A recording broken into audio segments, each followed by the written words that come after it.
Morning class. या सब पता लगा कि फाउंडेशन वाले जो हैं वो इंटर में पहुंच गए हैं। तो सबसे पहले तो आप सब लोगों का एक्सेल एकेडमी में वेलकम। फाउंडेशन पास हो गए? ताली बजाओ फिर अपने लिए जोरदार वाली। ये तो दम नहीं लगा, ऐसा लगा कि बात मरते गुड़ते पास हुए, ऐसे ही हुए। तो बजाओ भाई, वापस ताली बजाओ एक बार अपने लिए। चलिए, तो सीए इंटरमीडिएट का पहला दिन आप लोगों का। पहले तो आज से हम लोग क्लास स्टार्ट करने वाले थे, बट हमने कहा थोड़ा सा एक इंडक्शन प्रोग्राम हो जाए, कोर्स को आप लोग जान लें, और देन उसके बाद प्रॉपर तरीके से मंडे से हम लोग क्लासेस को अपनी स्टार्ट करने वाले हैं। ठीक है, तो आज का हमारा ये जो प्रोग्राम अपन ने रखा है वो इसीलिए है कि आप लोग हमको जान लो, हम लोग थोड़ा बहुत आपको जान लें। थोड़ा ही जानेंगे आज तो, बाकी तो धीरे धीरे जैसे पढ़ेंगे। और मैक्सिमम हम लोग जो फाउंडेशन में जो मेरे साथ पढ़े भी होंगे तो ज़्यादातर ऑनलाइन पढ़े हैं, ज़्यादातर।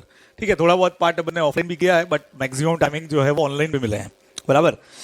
तो अगेन एक्सेल एकेडमी में आप सभी लोगों का वेलकम।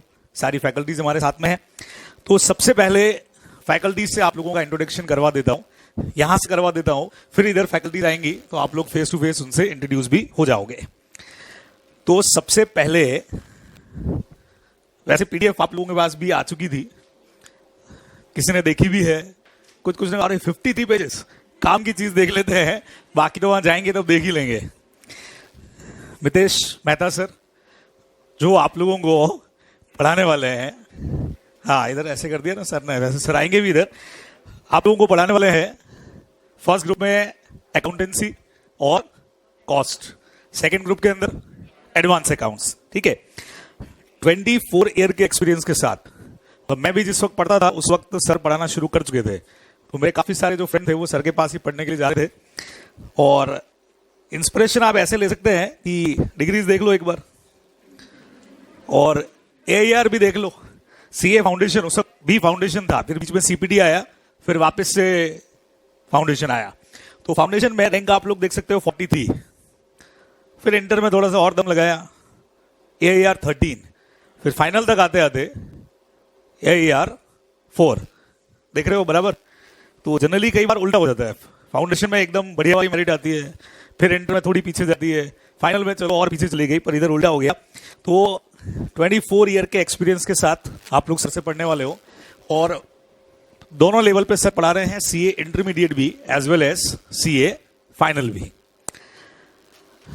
दूसरे नंबर पे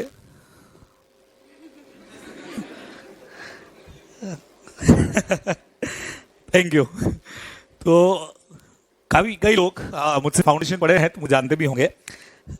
2005 से सीए पढ़ाना शुरू किया। एक्सपीरियंस मेरा थोड़ा सा ज्यादा है, 2002 से मैं चालू कर चुका था पढ़ाना, लेकिन सीए कोर्स मैंने चालू किया 2005 में। और मेरे साथ उल्टा सिस्टम है। उल्टा ये कि मैं फाउंडेशन पढ़ाते हुए इंटर में नहीं आया, मैंने पहले पढ़ाना स्टार्ट किया था सीए इंटर और सीए फाइनल ईयर। मैं बेसिक कोर फैकल्टी जो हूँ वो सीए इंटर की हूँ और फाइनल की हूँ। फिर 2011-12 के अंदर जन सब के यहाँ कोई फैकल्टी का दिक्कत था, तो सर का फोन आया, सर से रिलेशन भी अच्छे थे कि सर आपको फाउंडेशन लेना है। उस वक्त सीपीटी था, तो थोड़ा सा था कि यार सीपीटी लेवल पे जाके कौन पढ़ाएगा, इंटर लेवल एक अलग ही है, फाइनल लेवल अलग ही है, उससे फाउंडेशन पे सीपीटी वो भी उस पर जाना। पर ठीक है, पढ़ाया, ठीक लगा, सही हो गया, तो आप लोगों को भी पढ़ा दिया अब तक। तो मेनली तीनों लेवल्स में ले रहा हूँ इस वक्त के अंदर, फाउंडेशन भी, इंटरमीडिएट भी, as well as CA final year भी। और मेरे कोर्स सब्जेक्ट में law as well as audit भी है, जो आपका सेकंड ग्रुप का एक सब्जेक्ट है, दोनों ही है। अगली फैकल्टी जिनका नाम और सब्जेक्ट मैच करता है, डीटी, सब्जेक्ट भी डीटी, नाम भी डीटी। तो आप खुद ही देख लो कि दिनेश तेजवानी सर जो है वो एकदम, नाम ही इन्होंने बचपन से ही घर वालों ने सोच लिया था कि भाई आगे जाकर के डीटी पढ़ाने वाला है, तो नाम ही ऐसा रख दो कि शॉर्ट में सब डीटी सर बोलते हैं। तो 2002 से 20 ईयर के एक्सपीरियंस के साथ दिनेश तेजवानी सर, डिग्रीज आप लोग देख सकते हैं, सीए तो बट ऑब्वियस है ही है, साथ में डीसा भी आप लोगों ने कर रखा है, जो आप लोगों को भी आगे जाकर के काफी हेल्प करेगा। जब आप लोग सीए कर लेते हैं उसके बाद डीसा का जो कोर्स है वो बैंक ऑडिट्स वगैरह के लिए बहुत मदद करता है, तो काफी बढ़िया कोर्स। अगली फैकल्टी है जो हमारी स्टूडेंट भी रह चुकी है, आप लोग वेल नोन है बीएम बियानी सर से, बराबर। टैक्स की सबसे कोर फैकल्टी, सीनियर मोस्ट में बीएम बियानी सर। इस वक्त सर का अपॉइंटमेंट हो चुका है ITAT, income tax appellate tribunal में एज जज। तो उनकी जगह पे हमने ले लिया है मुस्कान को। जगह पे इसलिए लिया है क्योंकि एक्सपीरियंस है मुस्कान का। सर पढ़ाने का एक्सपीरियंस तो मुस्कान का सर 2 साल का ही है। हाँ, कोई भी नया जब पढ़ाना शुरू करेगा, हम सबने जब पढ़ाना शुरू किया होगा तो स्टार्टिंग से ही तो 20 साल का एक्सपीरियंस नहीं आया होगा, बराबर। हाँ, लेकिन ये अच्छा है कि मुस्कान इस वक्त में प्रैक्टिस कर रही है GST के अंदर ही, और प्लस बियानी सर का बैकअप तो है ही है। तो वो जो नॉलेज है वो इधर से इधर ट्रांसफर भी हुआ है, बाकी आप पढ़ेंगे तो आपको पता भी लगेगा। तो मुस्कान जो है BCom तो चलो है ही है, CA के साथ CA में ऑल इंडिया रैंक 13 रही है, और इस वक्त में इनडायरेक्ट टैक्स का प्रैक्टिस भी कर रही है, और साथ में आप लोगों को पढ़ाएंगी भी इनडायरेक्ट टैक्स यानी GST। हमारी सबसे सीनियर मोस्ट फैकल्टी फेमस है बत्रा सर के नाम से। कई लोग नाम जानते ही नहीं है, बराबर। कई लोग, अच्छा मेरा नाम है जयेश, सर लिखते हैं JS, तो कई लोग आगे पूछते हैं वो जयेश बत्रा सर कहाँ है, तो उन्हें बताना पड़ता है भाई जयेश भंडारी है, वो जितेंद्र सिंह बत्रा है। तो शॉर्ट में नाम जो चलता है वो JS बत्रा, तो उसको जयेश कर दिया जाता है कई बार। तो सर का जो एक्सपीरियंस है वो 33 ईयर्स 1989 से मितेश सर को पढ़ा चुके हैं, जितेंद्र सर को पढ़ा चुके हैं। तो आप खुद ही सोच रहे हैं 89 में मैं तो 10 साल का था, तो तब से सर पढ़ाना शुरू कर चुके हैं, तुम तो थे ही नहीं। तो 33 ईयर का एक्सपीरियंस, और इस वजह से एक्सेल एकेडमी का सारी फैकल्टीज का अगर एक्सपीरियंस जोड़ दिया जाए तो 100 साल से 100 ईयर से बाहर जाएगा। अगर हमारी सारी फैकल्टीज का टोटल एक्सपीरियंस की बात करें तो हम लोग 100 ईयर से बाहर जाने वाले हैं।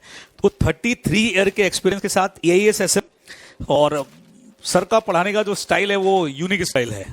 तो एग्जाम्पल्स आप लोगों के डेली, जैसे मेरे एग्जाम्पल आप लोगों ने फाउंडेशन में सुने होंगे, तो उससे भी अलग लेवल के एग्जाम्पल हैं, एकदम डिफरेंट टाइप के, क्योंकि आपका सब्जेक्ट ही ऐसा है। एक तो EIS है, हमारे यहाँ कई सारी फैकल्टीज जो EIS पढ़ाती है, एग्जैक्टली EIS का जो कनेक्शन है वो पार्ट हो गए EIS और SM, ये थोड़ा टेक्निकल है ना। तो नॉर्मली अगर कोई पढ़ाना शुरू करेगा, जैसे कोई चार्टेड ने भी शुरू कर दिया, तो EIS उतना परफेक्शन से नहीं पढ़ा पाएगा, क्योंकि सर के पास में जो डिग्री आप लोग देख सकते हैं MCA है, तो सब्जेक्ट पे पकड़ मजबूत है, प्लस साथ में MSc फिजिक्स है और BSc इलेक्ट्रॉनिक्स है। तो EIS पे पकड़ तो है ही है, साथ में चूंकि सर साथ बिजनेस में भी इन्वॉल्व है, तो स्ट्रेटेजिक मैनेजमेंट पे भी सर का पकड़ जो है उतना ही मजबूत है। तो सेकेंड ग्रुप का आपका जो सब्जेक्ट है, जिससे काफी लोग घबराते भी हैं, और EIS में कैसे होगा, बट सर से क्योंकि एक्सपीरियंस देख के आप लोगों को पता लग जाएगा कि हाँ भाई अगर आप पढ़ लिए हैं तो बस फिर सब्जेक्ट को भी सोचने की जरूरत नहीं पड़ेगी। JR सर के नाम से famous Jitendra Rathi sir. Second group का हमारा एक और बढ़िया सब्जेक्ट है FM, जिसके साथ में अभी पिछले कुछ टाइम से जोड़ दिया है इकोनॉमिक्स। पहले सिर्फ FM हुआ करता था, अभी इकोनॉमिक्स भी आ गया। तो कई लोगों को ये भी लगता है कि सर इकोनॉमिक्स तो अपना वही है ना, अपना 11-12 वाला, अपना वही फाउंडेशन वाला। सर थोड़ा लेवल चेंज है यहाँ पे। कई बार बुक को एक बार देखने से आपको लग जाता है कि अरे सर क्या है ये, तो निपटा देंगे, निपटा देगा, है ना। 40 नंबर का पोर्शन है, तो 40 मार्क्स का है ना सर, 40 मार्क्स, 60 मार्क्स का आपका फाइनेंशियल मैनेजमेंट, जो बढ़िया सब्जेक्ट जो आगे CA फाइनल में भी काम आता है, बराबर। क्योंकि ये सारे सब्जेक्ट जो आप देख रहे हैं, अकाउंटेंसी हो गया, मेरा सब्जेक्ट लॉ हो गया, टैक्सेशन हो गया, ये सारे सब्जेक्ट इंटर में मजबूत करना इसलिए जरूरी है बिकॉज फाइनल के अंदर सारे सब्जेक्ट आपके रिपीट हो रहे हैं। तो कई बार फाउंडेशन पढ़ाते वक्त, खास करके जब कंपनी लॉ में पढ़ा रहा था, तो मैंने आपको कहा था कि कंपनी लॉ मजबूत करिए, क्योंकि आगे इंटर फाइनल दोनों जगह पे कंपनी लॉ जाएगा। सेम यहाँ पे जो इंटर के सब्जेक्ट हैं वो आपके फाइनल पे जाएंगे, तो वो बहुत मजबूत होना आपका जरूरी है। 2011 से 11 ईयर के एक्सपीरियंस के साथ जितेंद्र राठी सर। तो बच्चे लोगों, ये तो सारी बात हो गई हमारी फैकल्टी की। नाउ अभी आप लोग CA कोर्स में एंटर तो हो गए। जोधपुर में CA कोर्स में एंटर 2 तरह के लोग होते हैं, 3 तरह के लोग होते हैं, 3 कैटेगरीज पे होते हैं। एक जिनको सच में CA करना है, एक दोस्तों ने, घर वालों ने धक्का दे दिया, बेटा जोधपुर में रहना है, बाहर जाने की अपॉर्चुनिटी नहीं है, तो यहां रह के क्या करो, CA करो। तीसरे वो जिनको शादी करनी है, शादी करनी है तो सर डिग्री विग्री बढ़िया चाहिए, तो CA होगी तो सर शादी बढ़िया होगी, जल्दी हो जाएगी, तो इसलिए CA कर लेते हैं। कॉमन एक जैसा बच्चों से बात होती रहती है। तो लेकिन इन सब के अलावा भी CA में, बट ऑब्वियस है, कॉमर्स का नंबर 1 कोर्स अगर कोई है इस फील्ड का तो CA है ना। अक्सर आप लोग सुनते भी हैं CA वालों को जॉब नहीं मिल रही है, ये वो कुछ भी सुने आप, वक्त ऊपर नीचे आता रहेगा, लेकिन ये डिग्री कभी जाएगी नहीं, डिग्री कभी नहीं जाएगी, क्योंकि इंपॉर्टेंट डिग्री। अभी आपको जस्ट 4-5 दिन पहले की बात बताता हूं, एक कोई पेरेंट्स आए थे मिलने के लिए, तो सीए, डॉटर को सीए करवाना है, तो फाउंडेशन क्लियर था, आगे इंटर फाइनल के लिए बात करना आए थे, तो पूछा मैंने, बाहर से फोन आया था, तो काफी देर बात हुई, तो बोले सर सीए करवाने के पीछे एक बड़ा लॉजिक हमारा ये भी है कि सीए एक बार अगर कर लिया कुछ तो कर ही लेंगे, नहीं हुआ तो घर पे ही, जैसे लड़कियों के लिए थोड़ा सा दिक्कत रहता है कि बाई चांस अगर जॉब नहीं कर पाए, घर से ही काम करना पड़ गया, तो सीए का डिग्री हुआ तो सर ये आराम है कि घर से ही अगर काम कर लिया तो भी सर वर्थ जो है वो मिल जाएगी। तो ये एक अकेले अपने इस डिग्री के अंदर ही है, आप किसी भी फील्ड के अंदर जा सकते हैं। कल सर कह भी रहे थे मितेश सर कि एक डॉक्टर वाला काम छोड़ दो, बायोलॉजी वाला, बाकी सीए सब कुछ कर सकता है, सब कुछ कर सकता है। तो इसीलिए डिग्री बहुत जबरदस्त है। और इसमें क्या क्या अपॉर्चुनिटीज हैं, क्या क्या कुछ सीए में हो सकता है, तो उसके लिए काम करते हैं जो हमारी सबसे यंग चार्टर्ड है, मुस्कान बिहारी मैम, तो उन्हीं को बुला लेते हैं। तो थोड़ा सा आपको बता दें कि सीए कोर्स में, क्योंकि अपने दिमाग में दो ही चीजें रहती है, सर या तो किसी जगह पे जाके जॉब कर लेंगे, काम से वही सीए वाला करेंगे, तो ऑडिट कर लेंगे, ये कर लेंगे, या सर अपना ऑफिस खोल लेंगे और ऑडिट कर लेंगे, बस ये दो चीजें सबके दिमाग में रहती है। लेकिन अभी नाउ टाइम और बहुत कुछ चीजें हैं सीए में, तो क्या है आओ जानते हैं। Hello everyone, good morning. Sir ने थोड़ा तो ब्रीफ दे ही दिया है, तो देखते हैं करियर अपॉर्चुनिटीज सीए में क्या है। आप लोग कौन सी कैटेगरी में? सीए करना है, धक्का दिया है, शादी करनी है, क्या सीन है? करनी थी। जैसा सर ने कहा, सीए का प्रीफिक्स अपने आप में इतना अच्छा लगता है ना सीए बनने के बाद। मैं खुद मेरा एक्सपीरियंस बताती हूँ। जब मेरा सीए का रिजल्ट आया था तो मैं इतनी खुश थी, इनफैक्ट ऑब्वियसली खुश तो सभी होंगे। मेरा सेकंड ग्रुप पहले हुआ था, फिर फर्स्ट ग्रुप हुआ था, तो आई वाज कैलकुलेटिंग कि हाँ ठीक है, सेकंड ग्रुप हो गया, फर्स्ट ग्रुप हो गया, ठीक है सीए बन गई। ऐसी सिचुएशन होती है। तो मतलब सीए का प्रीफिक्स अपने आप में इतना इंपॉर्टेंट रोल प्ले करता है ना, तो आगे का तो बात ही छोड़ो। पर क्या क्या अपॉर्चुनिटीज है? नंबर 1, ऑडिट और टैक्सेशन से रिलेटेड ऑडिट कर सकते हैं, टैक्स की एडवाइजरी दे सकते हैं, कंसल्टेंसी दे सकते हैं। ऑडिट में भी फॉरेंसिक ऑडिट कर सकते हैं। आजकल फॉरेंसिक ऑडिट का बहुत चलन है, कंसेप्ट फॉरेंसिक ऑडिट का ज्यादा है। फिर statutory audit, internal audit, number of audit कर सकते हैं। टैक्स ऑडिट, इंटरनल ऑडिट, कोई भी करो। नॉर्मली ये तो कन्वेंशनल है कि कुछ और नहीं तो प्रोफेशनल सीए प्रोफेशनल्स प्रैक्टिस में तो जाएंगे ही, ऑडिट तो करेंगे ही। इसके अलावा और क्या अपॉर्चुनिटीज है? आजकल project financing, mergers and acquisitions का भी बहुत बड़ा रोल है। बड़ी कंपनीज में जनरली आजकल स्टूडेंट्स का यही रहता है कि हम लोग मर्जर्स एंड एक्विजिशंस में जाए। प्रोजेक्ट फाइनेंसिंग में क्या होता है? लॉन्ग टर्म फाइनेंसिंग के रिलेटेड होता है, इंफ्रास्ट्रक्चर का प्रोजेक्ट या फाइनेंसिंग का प्रोजेक्ट उनसे रिलेटेड है। और ये जो फील्ड्स है ना, ये सीए स्टूडेंट्स के लिए बहुत ही ग्लैमरस फील्ड्स हैं। स्टूडेंट्स का ये इंटरेस्ट रहता है कि हम इस फील्ड में जाएं। आप भी सीए बनने के बाद ये प्रेफरेबली होगा आपका भी कि हम मर्जर्स एंड एक्विजिशंस में जाए, प्रोजेक्ट फाइनेंसिंग में जाए, rather than going in conventional fields like auditing, stat audit, tax audit, क्योंकि तो हर कोई कर रहा है। हमें कुछ डिफरेंट करना होता है। बीइंग यंग चार्टर्ड अकाउंटेंट्स, हमारी इच्छा होती है कि हम कुछ और करें। इसके अलावा इन्वेस्टमेंट बैंकिंग, इसका भी एक बहुत बड़ा रोल है आजकल। कहते हैं ये ड्रीम जॉब है हर सीए के लिए, ये मिल जाए तो भाई लाइफ सेट, फिर तो आगे का सब अपने आप सेट हो जाता है। इन्वेस्टमेंट बैंकिंग किससे रिलेटेड है? कोई आइडिया है आप लोगों को? Any idea? Anyone? Investment banking में क्या होता है? फाइनेंशियल इंस्टीट्यूशंस जो होते हैं ना, वो इंडिविजुअल को असिस्ट करते हैं कि वो फाइनेंशियल कैपिटल रेज कर सके। इसमें एमएस एक्सेल की मास्टरी चाहिए होती है, ऐसे ही नहीं आता है। प्रोफेशनल्स को एमएस एक्सेल में मास्टरी चाहिए, कैच चाहिए, पकड़ चाहिए, तो ही आएगा। बैंकिंग एंड फाइनेंशियल सर्विसेज में भी जा सकते हैं हम लोग। आप लोगों को इसमें कोई आइडिया है? ऐसे ही घुस गए क्या? कोई आप लोगों का भी स्कोप होगा, मोटिव होगा सीए बनने में। आप लोगों को किधर जाना है? प्रैक्टिस करनी है, जॉब में जाना है, कॉर्पोरेट सेक्टर, टीचिंग में तो मत आना, मैं हूँ, सर है यहाँ पे सब। उसके अलावा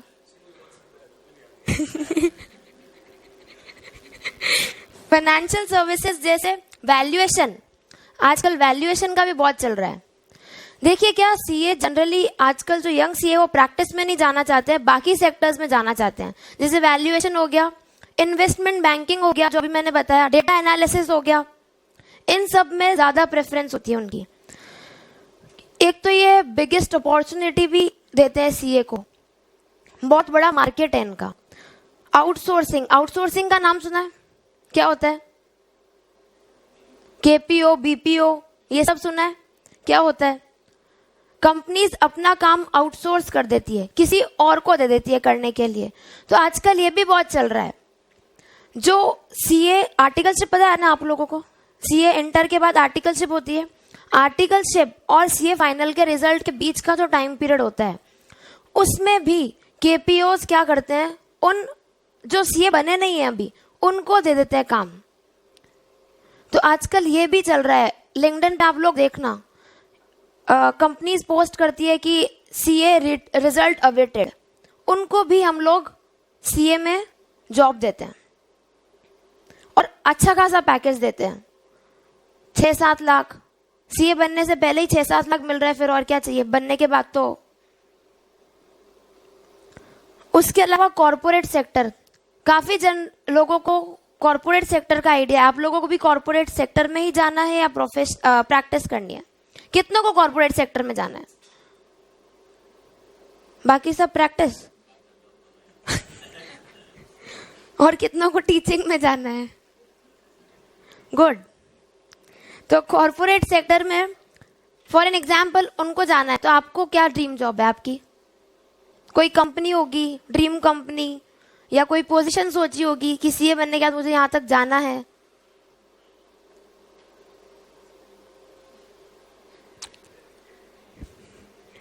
ऐसे ही आए हैं, सॉरी, थर्ड कैटेगरी। तो there are many numerous jobs CA के लिए। ये तो मैंने बस थोड़ा सा बताया था। क्या क्या है? Investment banking, data analysis, statutory audits, taxation, corporate sector में बोर्ड ऑफ डायरेक्टर्स की पोजीशन होल्ड करना, मैनेजरल पोजीशंस होल्ड करना, बुक कीपिंग, इंटरनल ऑडिट, बहुत सारी पोजीशंस है। ये आप लोगों पे डिपेंड करता है कि आप लोगों को क्या में आपकी इंटरेस्ट क्या है, आपका एप्टीट्यूड क्या है, आपकी स्किल्स क्या है। जैसे मेरा इंटरेस्ट था लीगल सेक्टर में, इनडायरेक्ट टैक्स के सेक्टर में, तो मैं प्रैक्टिस में गई, मैं टीचिंग में गई। मेरा वो इंटरेस्ट है और मैं आगे इसी को कंटिन्यू करूंगी। आप किसी का इंटरेस्ट होगा कि मेरे को नहीं भाई कुछ अलग करना है, मेरे को इन्वेस्टमेंट बैंकिंग करना है, मेरे को डेटा एनालिसिस करना है, मेरे को इंडिया में ही नहीं रहना, बाहर जाके कुछ करना है, जो भी है आपका स्कोप ऑफ एरिया है। ऐसा नहीं होता है कोई भी काम किसी से कम होता है, किसी से छोटा होता है, किसी से ज्यादा होता है। आप लोगों पर डिपेंड करता है आपको क्या करना है। और being a part of CA fraternity, आपको बता दूं बहुत अच्छा है। आप लोग सीए में करियर चूज कर रहे हो, जब रिजल्ट आएगा उस दिन तो ऐसा होगा, जैसे वो दिन मैं कभी भूल ही नहीं सकती। ऐसा होता है रिजल्ट से पहले तो नींद आती नहीं है, तोते उड़ जाते हैं, और जिस दिन रिजल्ट आता है पास हो गए उस दिन भी नींद नहीं आती है। उस दिन तो खुशी के कारण नींद नहीं आती है, क्योंकि नाम के आगे सीए लगना। अब कोई मेरे को बुलाता है सीए मुस्कान बियानी, तो मेरे को खुद को प्राउड लगता है, पेरेंट्स का भी नाम रोशन हो जाता है ना। तो welcome to Excel academy and all the best for your future. Thank you. Thank you मुस्कान।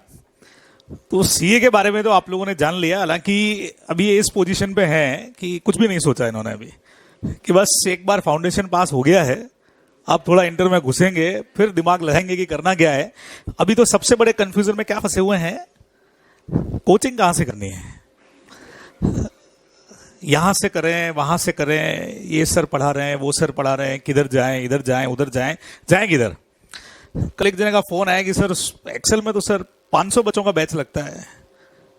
500 जगह दिख रही है 500 की यहाँ पे है? नहीं सर, हमको किसी ने बोल दिया कि वहां तो एक साथ 500 बच्चों को बिठाते हैं। मैंने कहा देखो मेडिकल के स्टूडेंट होते हैं, तो वो जो अपन ने मुन्ना भाई में देखा था ना, वो वैसा सर्कल वाली क्लास हम बनाते हैं। और क्योंकि सीए करने के लिए जिगर चाहिए, तो पहली बात तो इतने लोग करते ही नहीं है, और जो करते हैं वो आगे पास भी होने चाहिए। फिर हमारी क्लासरूम की कैपेसिटी भी इतनी होनी चाहिए, जैसा आप लोग देख भी रहे हैं अभी कैपेसिटी 500 लोग कहाँ पे। फिर एक जन आया कि सर सर तो जयेश सर तो फाउंडेशन की फैकल्टी हैं सर, वो इंटर कैसे पढ़ाएंगे? बहुत बढ़िया भाई। तो मेरा तो एक्सपीरियंस ही इंटर का ज्यादा है। 17 साल जो मैंने लिखे हैं वो तो इंटर का लिखा है, फाउंडेशन का तो एक्सपीरियंस ही 6 साल का है, 7 साल का है सर। हाँ वो जरूर है। फिर एक आया कि सर आप सर पढ़ाते तो बहुत अच्छा हो, पर क्या है कि हमने आपको ऑनलाइन देखा पढ़ाते हुए, आप हाथ बहुत हिलाते हो, ऐसे ऐसे बहुत करते हो सर। तो भाई अब ये तो अब मैं चेंज नहीं कर सकता इसको, जो आदत पड़ गई है वो पड़ गई है। मैं चाहूं भी अगर ऐसे खड़ा हो जाऊं, हाँ बच्चे लोगों देखो ऐसा है तो शायद मैं पढ़ा ही नहीं पाऊंगा जब तक मेरे हाथ नहीं चलेंगे। बिकॉज बेसिकली एक तो मेरा सब्जेक्ट ऐसा है, लॉ है, लॉयर हूं मैं बाय प्रोफेशन, प्लस साथ में मैं डिबेटर रह चुका हूं। तो डिबेट के अंदर अगर मैं ऐसे खड़ा होकर डिबेट देता तो शायद मैं एक भी अवार्ड नहीं जीत पाता। मैं नेशनल लेवल पे डिबेट जीत चुका हूं जेएनयू को रिप्रेजेंट करते हुए, तो नेशनल लेवल पे फर्स्ट। तो उसमें अगर मैं ऐसे खड़े होकर बोलता तो मुझे नहीं लगता कि मैं ये बोल पाता कि मैं फर्स्ट रहा ऑल इंडिया लेवल के ऊपर। तो ठीक है, तरह तरह के रूमर्स जो हैं वो निकल करके आते हैं, और सबसे बड़ा कंफ्यूजन आप लोगों के दिमाग में ये रहता है कि कोचिंग क्या करनी, कहां से करनी, ये करनी वो करनी। और खास करके क्योंकि एक्सेल वेस्ट राजस्थान का सबसे बड़ा इंस्टीट्यूट और सबसे पुराना इंस्टीट्यूट है, 1995 से एस्टैब्लिश इंस्टीट्यूट, तो हर जगह पे रूमर्स तो निकलेंगे। ये तो श्योर है कि जब भी कोई नाम बड़ा होता है तो बट ऑब्वियस है, उसी से हमको पता लग जाता है। जब ऐसे रूमर हमारे पास में आते हैं तो हम समझ जाते हैं कि हाँ हमारा कुछ तो नाम बड़ा है, तब जाकर के अलग अलग तरह की बातें जो है वो निकल करके आ रही हैं। तो एक काम कर लेते हैं यहाँ पे कि क्यों ना आप खुद ही जान लें कि भाई एक्सेल एकेडमी का क्या हिस्ट्री रहा है, क्या पढ़ाने का हमारा तरीका है, एक्सेल एकेडमी आखिर है क्या। क्योंकि मेनली आप लोग जब कोचिंग ज्वाइन कर रहे हैं तो आपको पता होना चाहिए कि आपका इंस्टीट्यूट क्या है। फैकल्टीज के बारे में मैंने आपको बता दिया, लेकिन एक्सेल एक्चुअल के अंदर क्या है वो आपको पता होना बहुत जरूरी है। तो उसके लिए मैं इन्वाइट करूंगा मितेश मेहता सर को, जो एक्सेल एकेडमी के डायरेक्टर भी हैं। हाँ तो सर आपको बताएंगे कि एक्सेल एकेडमी एक्चुअल में है क्या। Mitesh sir. Thank you Jayesh sir and welcome you all. तो इंट्रोडक्शन तो मेरा दे ही दिया है, और कुछ लोगों के मन में ये भी होगा कि जब ऑल इंडिया रैंक्स इतनी आई तो ये टीचिंग प्रोफेशन में कहाँ घुस गया मैं। Okay, so to tell you about myself, मैंने सीए फाइनल आर्टिकलशिप बॉम्बे में कंप्लीट करी, और आर्टिकलशिप करते हुए मेरा जो पर्सनल थोड़ा फीलिंग ये हो गया कि मैं बॉम्बे तो नहीं रह सकता। तो I use to handle very big clients, ठीक है, of Tatas and all that. तो मेरे एक खास क्लाइंट थे टाटा के कंपनी सेक्रेटरी। तो जब मेरा सीए का रिजल्ट आया तो बोले यार ठीक है, यू स्कोर्ड रैंक, तेरे को तो अभी जॉब ज्वाइन नहीं करनी चाहिए, आगे बाहर पढ़ने जा अमेरिका, ठीक है, एमबीए कर, उसके बाद कुछ और करना। तो मैंने पेरेंट्स से बात करी, पेरेंट्स ने कहा जोधपुर आ जा, ठीक है। So they not at all willing to send me outside, and मैंने कहा बॉम्बे में रह नहीं सकता because I don't like the life of Bombay. तो मेरा शुरू से जो फोर्टे था, ठीक है, because I had a very good couple of friends जिनका हमारा आपस में डिस्कशन बहुत होता था। मतलब एक तरह इनडायरेक्टली पढ़ाने का काम मेरा वो फ्रेंडशिप में कि हाँ मैं तेरे को ये बता दूंगा, वो कर दूंगा। तो मेरे को लगा I have this area of interest. अच्छा, जो मेरे फ्रेंड्स पीछे रह गए थे, सीए में होता ही है ना, जूनियर सीनियर बन जाता है, सीनियर जूनियर हो जाता है, ठीक है, हैं? हाँ, इसीलिए कहते हैं रैगिंग नहीं होती है। तो मैंने कहा ठीक है, मेरे सब्जेक्ट स्ट्रॉन्ग है, मैं तुमको कॉस्टिंग पढ़ा देता हूँ, अकाउंट्स पढ़ा देता हूँ। तो मैंने उन सबको पढ़ाया, फिर मेरे को लगा चलो let start it as a profession. So that is how I started. मतलब 98 में मैंने सीए करी, 99 से आई स्टार्टेड टीचिंग। और क्योंकि मैं बॉम्बे से आया था तो आई had a different concept of teaching, कि जोधपुर में उससे पहले जो टीचिंग का सिस्टम था इट वाज होम ट्यूशंस, ठीक है, कि टीचर के घर पे गए, वो टेबल बैच हुआ and we used to study. तो मैंने स्टार्ट तो किया, and that time tax Biyani sir पढ़ा ही रहे थे, ही वाज माय सीनियर, ठीक है, he was teaching from 1995।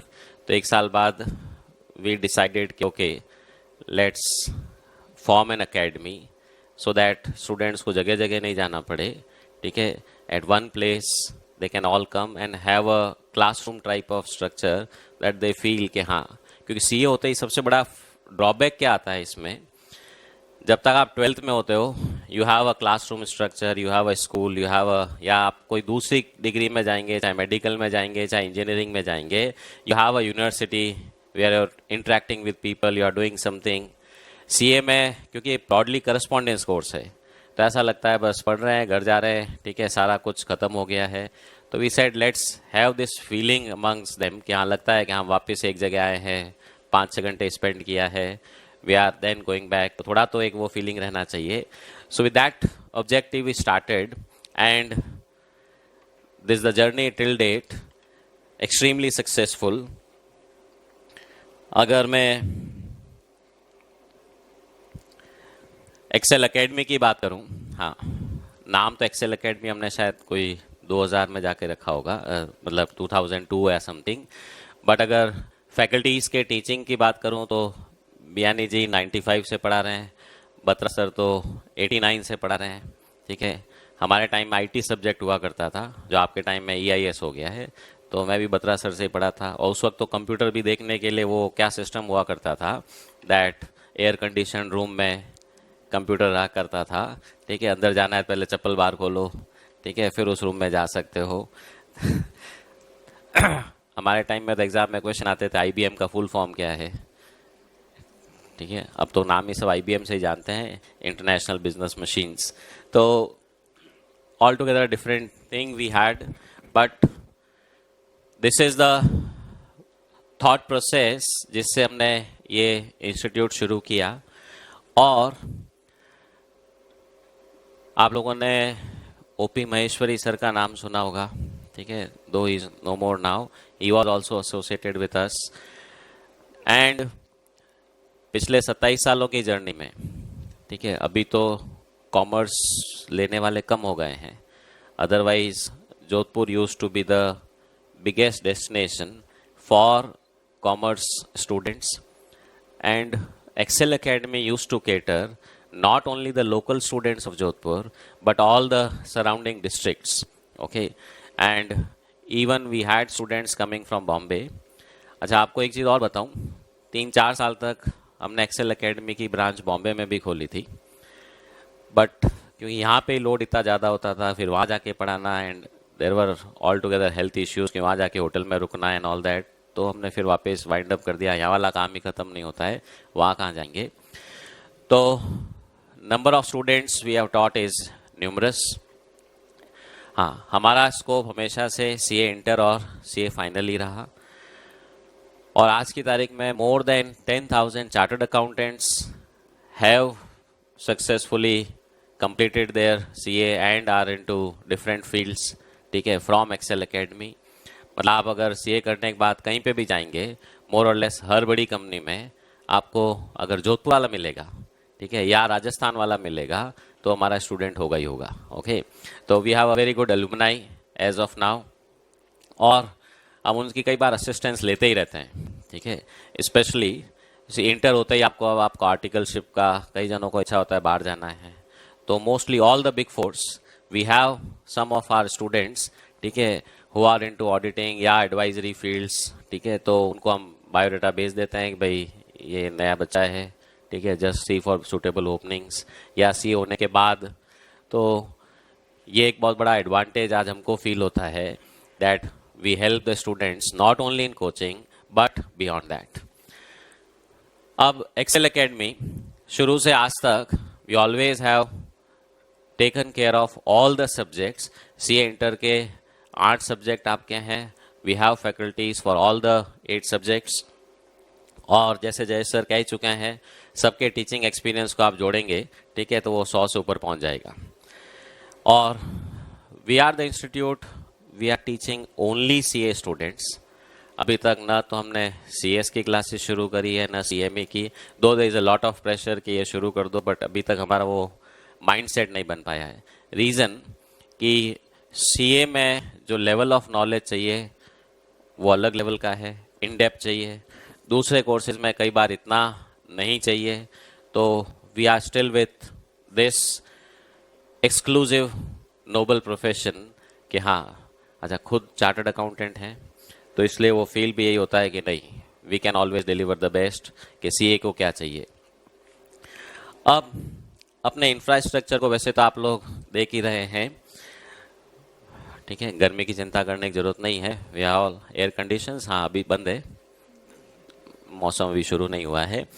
And पीछे वालों को भी चिंता करने की जरूरत नहीं, there is a theatre style classroom, तो दिखने की कोई व्यू की पॉसिबिलिटी नहीं रहेगी। आईटी का फुल यूज़ करते हैं, you can find we have projectors, laptops, ये वो, ठीक है। एंड एवरी डे जो भी हमारी क्लास होती है it is recorded, you can find the cameras here and there, ठीक है। तो चाहे वो बोर्ड वाली क्लास है, हाँ इसी के पीछे बोर्ड भी लगा हुआ है, ओके। सो कुछ क्लासेस प्रोजेक्टर पे चलती है, जनरली थ्योरी वाली। मेरी क्लासेस वो जनरली बोर्ड पे चलेगी बिकॉज प्रैक्टिकल सब्जेक्ट है।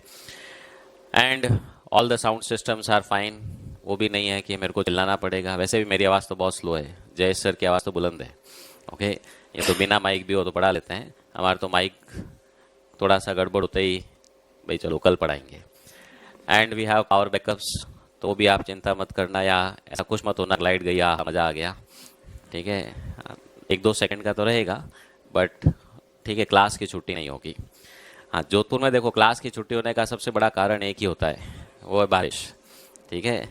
आप कहते हो सर अब तो रास्ते पे पानी पानी बह रहा है, आए कहाँ से हैं? हाँ, पावटा वाला फ़ोन आता है, हमारे यहाँ बारिश आ रही है, मैं कहता हूँ यहाँ तो धूप आ रही है, ठीक है। तो नाउ सबसे इम्पॉर्टेंट चीज़ कि हमारा टीचिंग मेथोडोलॉजी क्या रहेगा, ठीक है। What is the way we are going to teach and what is the content we are going to cover, क्योंकि वो सबसे इम्पॉर्टेंट है, ठीक है। आपने एयर कंडीशन क्लासरूम ये वो सब तो ठीक है, साइड की बात है। अल्टीमेटली हवा खाने तो आए नहीं है मोस्ट ऑफ द पीपल, ठीक है। और पैसा दे के ही हवा क्यों खाएं, वो तो फिर घर पे ही खा लेंगे। तो understand the core objective is कि मुझे सीए बनना है, ओके। और उस प्रोसेस में आपका पहला पड़ाव पार हो गया है, फाउंडेशन, जो मैं कह सकता हूं कि एकदम इजी स्टेप था, ओके। इंटर उससे थोड़ा टफ है और फाइनल उससे भी ज़्यादा टफ है, ओके। तो इसलिए आप ये मत खुश होइएगा कि 1/3 इज ओवर, ठीक है। अभी तो खाली 5% हुआ है, पिक्चर भी बाकी है, वो वाली बात है, पोस्टर ही देखा है। तो ये सब सोचते हुए हमारा जो कोर्स का पढ़ाने का तरीका रहा है, कभी भी एग्ज़ाम ओरिएंटेड नहीं रहा ज़्यादा, कि बस आपको हम ये थोड़ी सी चीज़ें बता देते हैं, आप एग्ज़ाम में पास हो जाओगे, ठीक है, फिर आगे आप जानो, आपका काम जाने, फाइनल तो अर्गीज नहीं होगी। Because CA inter is the base for CA final, ठीक है। Foundation may not be a base for CA inter, but CA inter is the base for CA final. Because आप जितने भी सब्जेक्ट्स यहाँ पढ़ने वाले हो, सारे के सारे मोर और लेस वापस से सीए फाइनल में रिपीट होंगे, ओके। अकाउंट्स तो वैसे भी 11 से आपका, ठीक है, 7 पकड़ा हुआ है, जिंदगी भर छोड़ने वाला नहीं है। कॉस्टिंग यहाँ आप बेसिक करोगे, वहाँ एडवांस पढ़ोगे। एफएम यहाँ बेसिक पढ़ोगे, वहाँ एडवांस पढ़ोगे। लॉ के कुछ सेक्शन यहाँ पढ़ोगे, बाकी के सेक्शन वहाँ आगे जा करके पढ़ोगे। सो that way taxation direct indirect यहाँ पे भी पढ़ रहे हो, आगे फिर वापस जाके पढ़ोगे। तो डिफरेंस ऑफ नॉलेज वुड भी, यहाँ पे आप कह सकते हो कि ठीक है हमको वर्किंग नॉलेज चाहिए, वहाँ पे एडवांस नॉलेज चाहिए। पर एडवांस तो तभी अच्छे से आप कर पाएंगे जब वर्किंग ढंग से आती हो। तो unless and until your foundations are strong in CA inter, it will be a biggest drawback for CA final, okay. तो इसलिए हमने ओरिएंटेशन वो रखा ही नहीं, क्योंकि देखिए मैंने भी पढ़ाना शुरू किया तो पहले 2 साल तक सीए फाइनल ही पढ़ाया, उसके बाद मैंने सीए इंटर शुरू किया। और आई नो कि फाइनल में पास होना कितना मुश्किल है, कितना टफ है, स्पेशली जब आपको इंटर में कुछ करके नहीं आए हो ढंग से। तो इसलिए हमारा जो कवरेज है it is always vast to full extent, और आपके जो भी हम नोट्स प्रोवाइड करेंगे the always latest updated.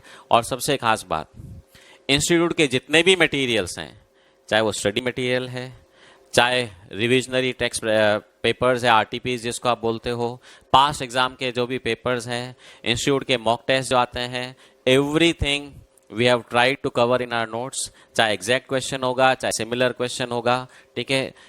Theoretical content wise भी जो कुछ भी पूछा जा सकता है सब कुछ कवर कर रखा है, ताकि कहीं पे भी कुछ ऐसा पॉइंट नहीं आ जाए कि यार ये तो हमने पढ़ा ही नहीं, क्लास में किया ही नहीं, ठीक है। अगर आप क्लास में चैप्टर करने के बाद स्टडी मटेरियल खोलोगे, एक आध बार ही खोलोगे आप कहेंगे टाइम पास हो रहा है तो सब हमने कर लिया, ठीक है।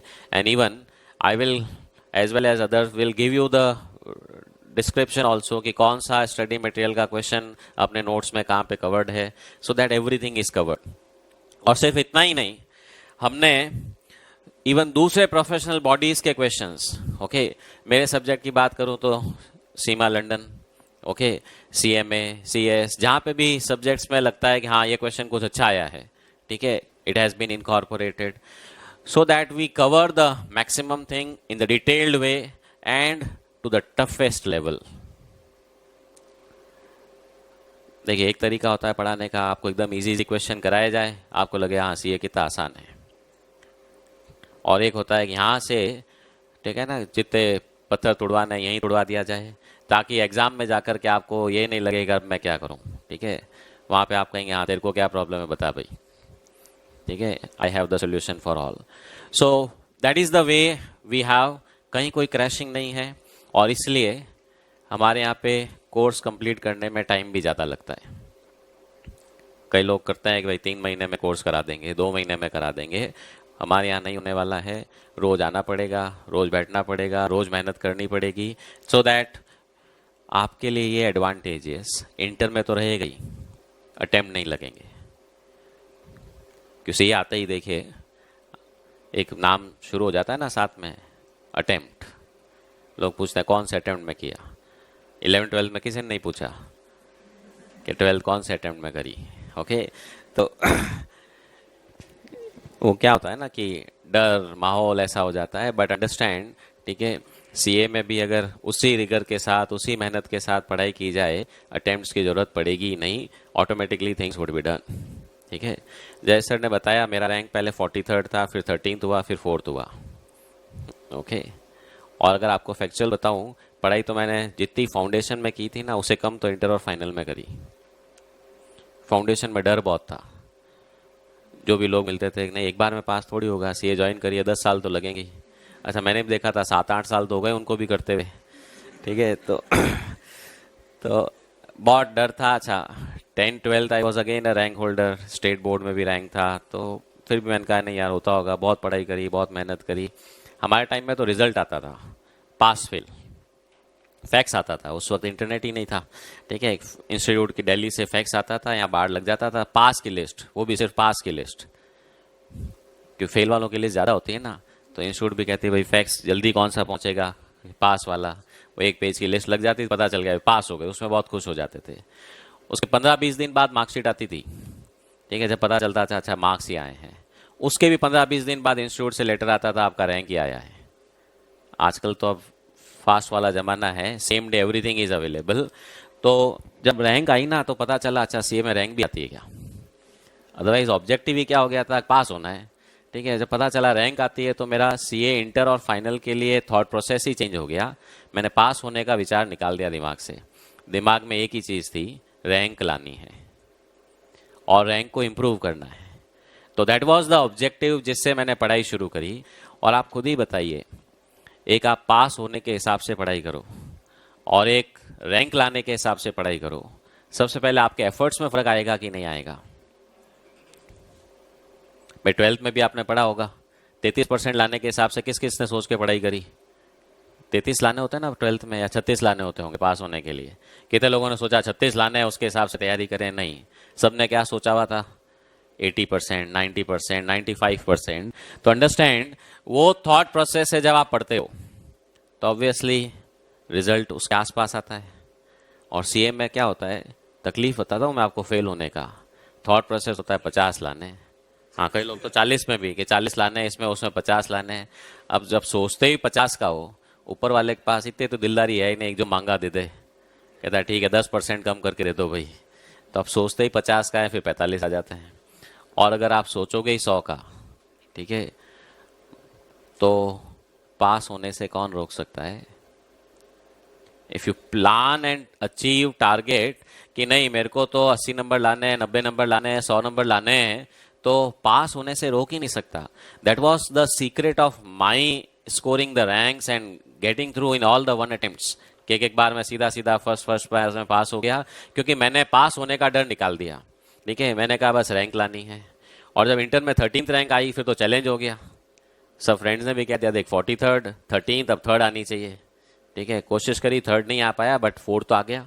सो अंडरस्टैंड, एंड जैसे जैसे आप आगे पढ़ना शुरू करते हो ना, you know how to study. और ये सीक्रेट है सक्सेस का। सीए में अगर आपको सक्सेसफुल होना है, ठीक है, देखिए कुछ लोग सीए का फुल फॉर्म बोलते हैं, कम अगेन। हाँ, पर मैं कहता हूं सर्टेनली अचीवेबल। सब कुछ अचीव कर सकते हो, बस आपका थॉट प्रोसेस बराबर होना चाहिए। और एक चीज बता दो, जब आपने टारगेट 100% का लगाया तो सबसे पहले आप कोई भी चैप्टर छोड़ के नहीं जाओगे, क्लास मिस नहीं करोगे, अटेंशन पूरा रखोगे, ठीक है, डेडिकेशन पूरा रखोगे। जब इतना कुछ है, ठीक है, तो पास होने से तो कोई रोक ही नहीं सकता। फाउंडेशन में तो अब शायद रैंक देना बंद कर दिया इंस्टीट्यूट ने, ठीक है, पर इंटर फाइनल में अभी चालू है। तो 50% 50 marks, sorry 50 ranks are given, minimum 55% needs to be achieved. और what we have seen in last few years, हमारे टाइम में तो मार्किंग बहुत ज़्यादा स्ट्रिक्ट हुआ करती थी। In the sense pass percentage CA final की बात करूं तो 3-4% हुआ करता था। ठीक है, आजकल तो 10-12% हो गया है, परसेंटेज भी इंक्रीज होने लग गया है। ओके, तो पेपर का लेवल भी जितना पहले टफ हुआ करता था, सीए इंटर की बात करूं, उतना अब टफ नहीं है।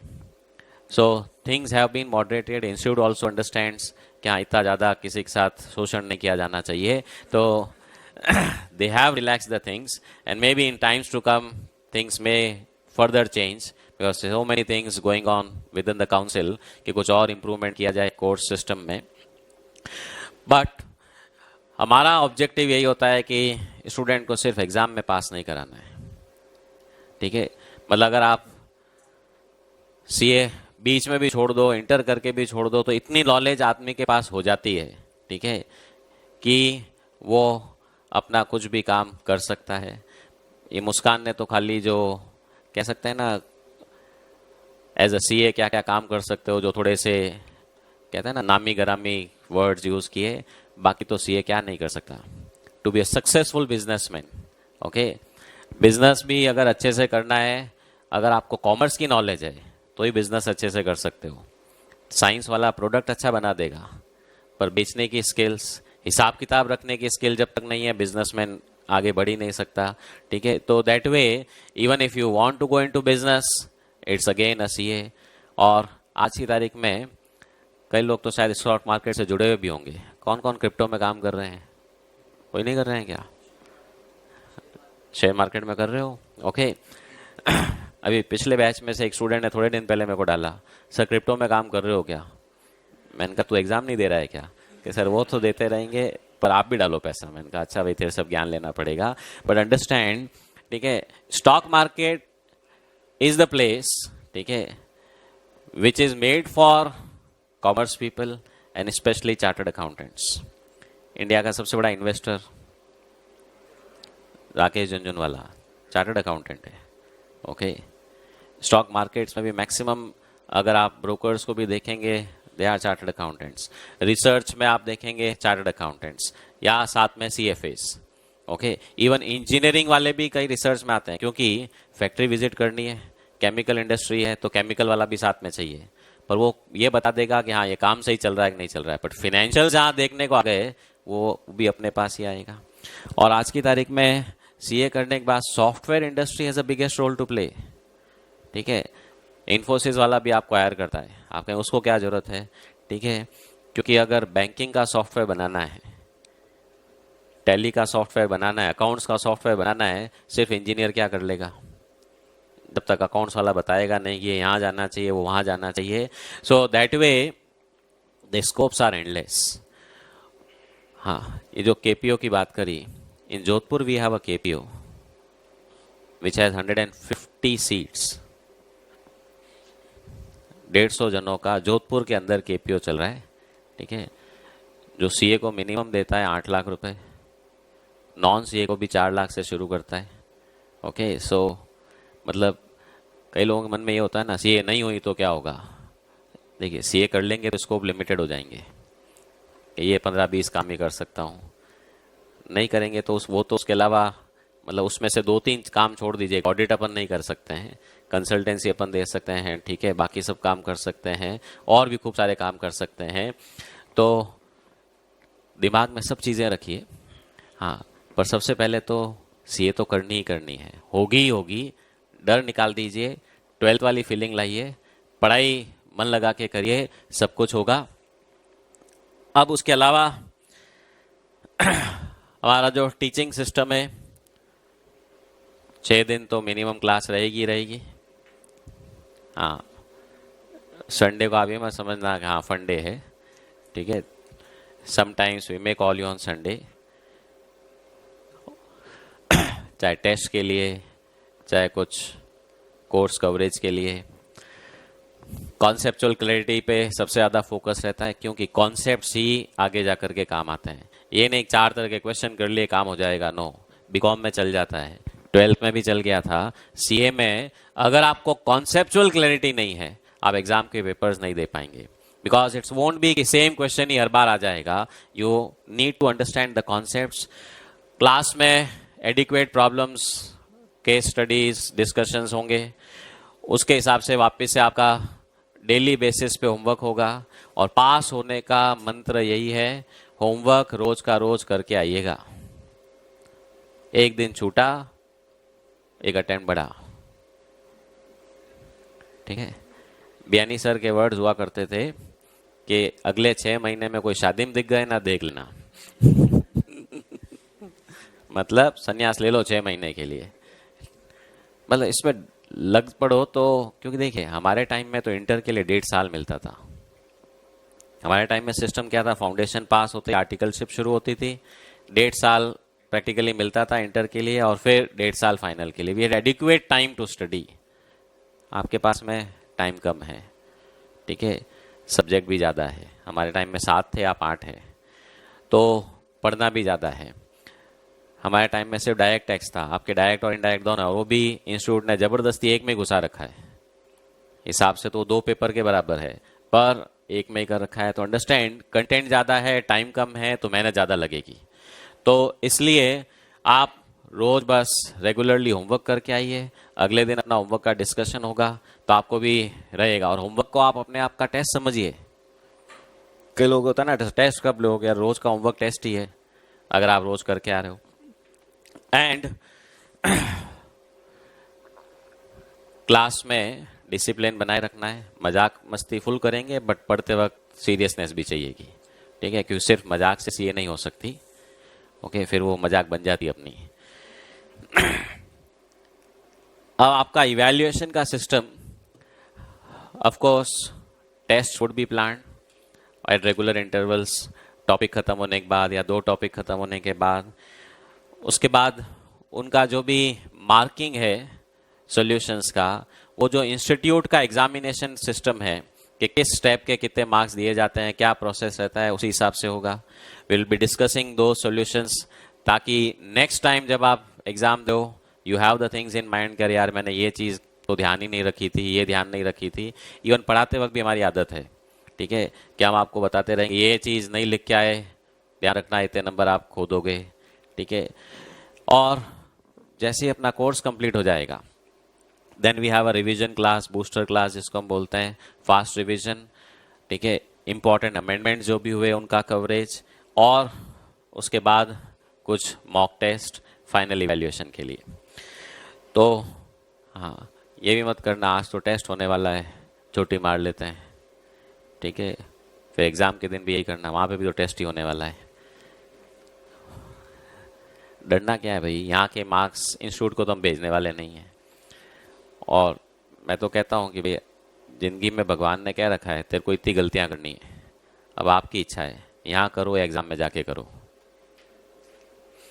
करनी तो ही है ना। तो बेटर है जितनी गलतियाँ करनी यहाँ कर दो, वहाँ जाके नहीं करनी पड़ेगी।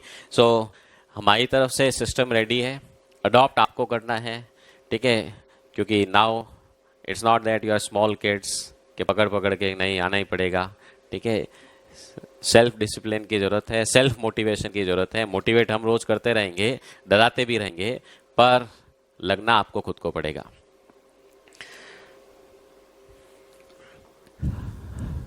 ये सबसे बड़ा डाउट, कि हमारे डाउट बहुत आते हैं उसका क्या होगा।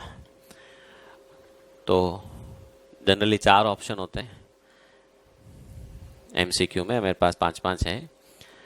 जैसे ही कोई चीज़ पढ़ाई नहीं समझ में आई, सर नहीं आई, वापस पढ़ाएंगे भाई। आपने कहा फ्रेंड से ही समझ लूँगा, तो सब दोस्त लोग सुन लो भाई, बिना फीस लिए कोई कंसल्टेंसी मत देना, ठीक है भाई। हमको फीस दी है, ठीक है, तो डाउट सॉल्व करना हमारा तो ड्यूटी है ही है। अब दोस्त पूछे कह देना भाई 50 रुपये 100 रुपये तो दे, पूरी नहीं तो पर डाउट अपनी रेट फिक्स कर लो भाई आपस में। हाँ हाँ, हमसे पूछोगे फ्री है, ठीक है, पर आपस में आप चार्ज करना शुरू कर दो। और मैं तो ये कहूँगा आपस में पूछो ही मत, पता चला कि उसको खुद को ही कुछ नहीं आता था, ठीक है, कुछ और ही बता के चला गया, और फिर आप हमको गाली दोगे कि यार ये सर ने क्या बताया था। फिर मैं बोलूँगा मैंने ऐसा कब बोला, कि सर आपने मेरे फ्रेंड को बोला था ना, उसने ऐसा बोला। तो होता ही है ना भाई, अपन बचपन से सुनता है कि भाई चावल की खिचड़ी बन जाती है लास्ट में जाते जाते। कई लोगों को हेजिटेशन होती है कि इतने जनों में कैसे पूछूं। तो देखो मैं तो ये कहता हूँ पूछ लेना चाहिए, इसी बहाने थोड़ा पुण्य भी बन जाता है अपना, क्योंकि और भी कई लोगों को नहीं आया हुआ होता है, ठीक है, उनका भी भला हो जाता है, ठीक है। तो परोपकार की भावना रखो, एग्जाम मतलब यहाँ पे क्लास में पूछ लो। फिर बाई चांस कुछ ज़्यादा ही शर्मिले हो आप, ठीक है, क्लास ख़त्म हुई, हमारा आने का रास्ता यही होता है, ठीक है, रास्ता रोक लो, ठीक है, कि सर ये बताओ, ठीक है, या कभी कभार क्लास के बाहर नीचे ऑफिस में एक व्हाट्सएप ग्रुप क्रिएट होगा, उसमें आप अपनी क्वेरीज डाल सकते हो, ठीक है, और वो क्वेरीज का हम आंसर या तो टाइप करके या वॉइस मैसेज भेज के, या कभी कभार जब हमको लगता है कि तो क्वेरी कुछ ज़्यादा ही कन्फ्यूजन वाली है, तो even we call the students कि हाँ बोल भाई क्या प्रॉब्लम हो गई। और नहीं तो आपके पास भी हमारे नंबर होंगे ही, ठीक है, इन कॉलर्स। हाँ पर थोड़ा ध्यान रखें, हम भी सोते हैं रात को, ठीक है भाई। आपने कहा मैं तो रात को 2 बजे ही बैठता हूँ पढ़ने के लिए, ठीक है, तो हाँ शादीशुदा लोग हैं भाई, आप समझो, ठीक है। हाँ हाँ, और केस करने के लिए वाइफ पता चला जाए सर से ही कंसल्टेंसी ले रही है, ठीक है। तो ये कुछ आपको मैंने एक्सेल एकेडमी के बारे में बताया। बी रेस्ट अश्योर्ड, ठीक है, you get the best out of us, ठीक है, हमारी तरफ से मेहनत में कोई कमी नहीं है। मेहनत अब जो भी करनी है वो आपको करनी है। वी आर ऑलवेज अवेलेबल, ठीक है, through out the time. Exam के टाइम में, हाँ एग्ज़ाम के टाइम में तो रात को 2 बजे भी फ़ोन कर सकते हो, ठीक है, कि सर कल परसों एग्ज़ाम है, अब तो ये क्या हो गया, ठीक है, तो that time we are always available, ठीक है, उसकी चिंता करने की ज़रूरत नहीं है। और फेस टू फेस का सबसे बड़ा एडवांटेज यही है कि instantly you can ask and get the thing solved. So thank you all, and मान के चलिए it would be exciting journey, interesting one, ठीक है। हाँ ऐसा नहीं होगा बहुत ही एकदम डरावनी सी क्लास होगी, अब आप कहेंगे इंटर में क्या होगा, नो, ठीक है, we are also human beings, ठीक है, लाइट इजी, हाँ बट थोरो क्लासेस, मतलब पढ़ाई में थोरो रहेगा ही रहेगा। हाँ माहौल आपको एकदम अच्छा मिलेगा, चिंता करने की जरूरत नहीं है, ओके। हाँ कितने लोगों ने सी इंटर का फॉर्म वॉर्म भर दिया, इंस्टीट्यूट का रजिस्ट्रेशन प्रोसेस डन? अच्छा, most of you have done, ठीक है। नहीं किया मैंने खैर इंस्टीट्यूट का निकाल दिया था, अगर आपको मैं शेयर भी कर दूंगा। वैसे तो आपने फाउंडेशन का रजिस्ट्रेशन कर रखा है, ठीक है, उसी में आपको लॉगिन करके सी इंटर का रजिस्ट्रेशन करवाना है। हाँ वो करवा दीजिएगा, ये नहीं हाँ एक्सेल एकेडमी में हो गया बस एग्ज़ाम दे देंगे। भाई इंस्टीट्यूट ने फाउंडेशन का रजिस्ट्रेशन, ये नहीं फाउंडेशन में रजिस्ट्रेशन किया फाइनल तक वैलिड है, okay. So you have registered for foundation, जो SSO ID आपकी थी, CRO नंबर, ठीक है। वैसे पता होगा सेल्फ सर्विस पोर्टल जो है ये आपको वैसे शेयर कर दूंगा, it has all the links. तो यहाँ पे आप अपना वो CRO नंबर डालेंगे, पासवर्ड डालेंगे, और फिर नीचे आपका वो लिंक आ जाएगा ये वाला, इंटरमीडिएट थ्रू CPT। हाँ ये फॉर्म टाइम से भर दीजिएगा, देयर आर डेडलाइंस, ओके। अगर आपको नवंबर में एग्ज़ाम देना तो फरवरी एंड, ठीक है, that is the deadline which you need to fill, pay the fees, और उसके बाद ही आपके स्टडी मटेरियल आएंगे। स्टडी मटेरियल के लिए वापस से आपको अप्लाई करना पड़ेगा, आपको टोकन मिलेगा, ठीक है, ऑनलाइन पोर्टल जो इंस्टीट्यूट का है। सो हाँ इसमें फिजिकली कुछ भी फॉर्म भेजने की ज़रूरत नहीं है, बस जो भी डॉक्यूमेंट्स मांगे गए हैं सेल्फ अटेस्टेड किया, स्कैन किया, अपलोड किया, दैट्स ऑल। ओके, इंस्टीट्यूट से ईमेल आ जाएगा, रजिस्ट्रेशन इज डन। स्टिल अगर किसी को कुछ भी प्रॉब्लम आती है, ठीक है, दे कैन आस्क अस, ठीक है, ये मैं आपको शेयर कर ही दूंगा कि किस तरह से फॉर्म भरना है, और जिन्होंने भर दिया है they can also guide each and other. वैसे ईजी प्रोसेस है, ठीक है, सब कुछ पेपरलेस काम हो चुका है। So this all about me, see you from Monday, ठीक है।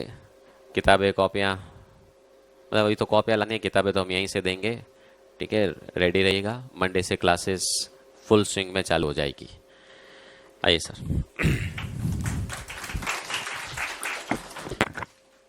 Thank you sir. तो सर ने आप लोगों को ये चीज बताई दी है कि CA is not hard, but you have to study hard. और इसी फंडा के ऊपर अगर आप काम करेंगे तो बट ऑब्वियस है, जैसे मुस्कान ने भी कहा, इनाम के साथ जब सीए लगता है ना, तुम लोग फाउंडेशन भी क्लियर किए, तब भी एक अलग ही माहौल था घर के अंदर। घर वाला एकदम खुश, जोरदार, फाउंडेशन क्लियर हो गया। तो सीए का नाम लगने के बाद तो बहुत जबरदस्त बात है। तो हाँ भाई, थर्ड कैटेगरी वाला सुन लेना भाई, तो इंटर अच्छे से करना, इंटर से शादी का ऑफर चालू। हाँ, यहाँ जो भी चीजें हैं, रूमर्स जो थे, कंफ्यूजन्स थे, वो सारे सर ने क्लियर कर ही दिए कि डाउट कैसे सॉल्व होंगे, क्या होगा। तो व्हाट्सएप ग्रुप्स बन जाएंगे जहाँ आप पूछ सकते हो। हाँ, एक चीज सर ने नहीं बताई, वो मैं बता देता हूँ, बॉयज और गर्ल्स के लिए अलग अलग बनेंगे। तो इधर वाले एकदम मैं देख रहा था खुश हो गए, व्हाट्सएप ग्रुप बन रहा है, तो अलग अलग बनेगा, गर्ल्स का अलग रहेगा, बॉयज का ग्रुप जो है वो अलग रहने वाला है। चलिए, अब कुछ दो एक बातें आप लोगों से और कर लेते हैं। एक बड़ा डिलेमा और चल रहा है कि सर सिंगल ग्रुप करना चाहिए हमको या बोथ ग्रुप पे आना चाहिए। तो सिंगल ग्रुप या बोथ ग्रुप का डिसीजन वैसे तो आपका खुद का रहेगा कि आपको करना क्या है, according your capability, capacity of study कितना है, माइंडसेट कितना है, टारगेट्स क्या है, उसके हिसाब से यू हैव टू डिसाइड कि आपको एक ग्रुप करना है कि दो ग्रुप करना है, बोथ ग्रुप करना है, करना क्या है। लेकिन थोड़ा सा गाइडेंस हम लोग ले लेते हैं जितेंद्र राठी सर से कि आखिर अपने को इसमें किस वे में जाना चाहिए। Rathi sir. Good morning everyone. So मेरा नाम जितेंद्र राठी और मैं यहाँ पर आपको एफएम पढ़ाता हूँ, एफएम और इकोनॉमिक्स। ओके, मुझे बोला गया कि इनफैक्ट मैं बैठा भी था 2-3 दिन ऑफिस में, तो ऑफिस में मुझे कुछ ऐसी चीज लगी जो मैं काफी टाइम से स्टूडेंट्स को समझा भी रहा हूँ कि लोग बोलते हैं कि सर सिंगल ग्रुप करना है ना, सिंगल ग्रुप। तो ये सिंगल ग्रुप की बात क्यों आती है और कहां से ये डर आता है? देखिए, मेरा जो एक्सपीरियंस है वो ये है कि मैंने 6 साल पहले कॉर्पोरेट में जॉब किया। मैं म्यूचुअल फंड में था, बिरला म्यूचुअल फंड ट्रेजरी में, और उसके बाद एचडीएफसी लाइफ की ट्रेजरी में था। 5-6 साल किया मैं मुंबई में था। एंड देन फिर फादर की डेथ हो गई, तो अकेला बच्चा, आजा बेटा, आ गए और आके फिर पढ़ाना शुरू कर दिया। वो एक हॉबी थी जो प्रोफेशन में कन्वर्ट हो गई, और पिछले 11 साल से पढ़ा भी रहा हूँ। बहुत सारे स्टूडेंट्स देखे, और स्टूडेंट्स में जब डिफरेंशिएट करूं तो सर ने जैसे वो 3 कैटेगरी बताई, तो मेरी कैटेगरी में बताता हूं क्या था। मैंने सीए क्यों शुरू की और कैसे कंप्लीट हुई। मेरा एक कजन था तेजेश चितलांगी करके, अभी बहुत सीनियर लॉयर है। हम दोनों 12th में साथ थे, कंपैरिजन होता था। तो कंपैरिजन जब होता था तो बिल्कुल बराबर सेम 11, 12, 10 सब कंपैरिजन सबका होता है। मेरे को ऐसा लगता है ऑलमोस्ट सब लोग ये फील करते हैं, यार कोई ना कोई हमारा रिश्तेदार आता है घर पे और वो बोलता है कि हैं, कई लोगों का हाँ हो तो रहा है कि मेरा तो ये है, मेरा तो ये 10 लाख कमा रहा है, ये 12 लाख कमा रहा है, ये फर्स्ट अटेम्प्ट हो गया, ये IIT हो गया, होता है ये कंपैरिजन होता है। तो मेरे भी घर पे होता था। तो मैं 12th में उसी के साथ था, महेश स्कूल में। तो जब कंपैरिजन हुआ तो पता चला 12th हो गई, दोनों के ऑलमोस्ट 80+ % थे। उस वक्त वो भी बढ़िया था राजस्थान बोर्ड में। तो फिर पता चला कि वो उसके फादर आए, उन्होंने बोला कि तेजस सीए कर रहा है, फाउंडेशन भर रहा है। अपने को सीए के बारे में कुछ नहीं पता था, कुछ नहीं, 12th पास कुछ नहीं। जियाजी को बोला जियाजी मुझे भी सीए करनी है, तेजस कर रहा है, नहीं तो अपनी नाक थोड़ी नीचे हो जाएगी। तो उन्होंने भरवा दिया। बंदे ने ये नहीं बताया कि उसने एनएलयू भी किया, एनएलयू का क्लैट भी भरा। तो हम दोनों ने फाउंडेशन दिया, दोनों सीए क्लियर भी हो गए फर्स्ट अटेम्प्ट। अब अपन ने दिया नहीं था, उसका एनएलयू में हो गया, वो एनएलयू निकल गया। अब अपन तो फंस गए, सीए में आ गए, और सब बोल रहे हैं बहुत डिफिकल्ट है, सिंगल ग्रुप करो, ठीक है। पर उस वक्त मैं मितेश सर का स्टूडेंट और बाद में आर्टिकलशिप भी मैंने सर से अंडर की थी। तो हमारे वो क्या होता था, फाउंडेशन के बाद आर्टिकलशिप शुरू हो जाती थी। तो अब आर्टिकलशिप जब करते थे तो जो ग्रुप बना, जो फ्रेंड सर्कल बना, हम लोग करीब 28 लोग थे। हमारा महेश का एक बैच था जो 28 लोगों का था। और आप बिलीव नहीं करोगे, हम लोगों में कहीं पर भी ये ग्रुप वाली तो बात ही नहीं होती थी। सीए कर रहे हैं, क्या है फर्क, क्या है, 12th में भी पढ़ रहे थे, सीए में भी पढ़ रहे हैं, कोई डिफिकल्ट नहीं है, बिल्कुल डिफरेंस नहीं है जी। 12th में आप बच्चे थे, जितना आपका माइंड था उसके हिसाब से कैरिकुलम था। आज आप थोड़े से बड़े मैच्योर हो, उसी के हिसाब से कैरिकुलम बना है, कोई मार्च से लगे आपको चीजें नहीं दी गई। तो curriculum wise it is not difficult. Difficulty वो सिर्फ एक भर दी गई है, कुछ लोग भर देते हैं। इनफैक्ट कुछ लोग सोशल मीडिया पे भी डाल देते हैं, सिंगल ग्रुप भी करेंगे तो बहुत अच्छी जॉब लगेगी, कोई फर्क नहीं पड़ता, ऐसा बोल देते हैं। तो जब वो ये बोलते हैं कि सिंगल ग्रुप कर रहे हैं तो भी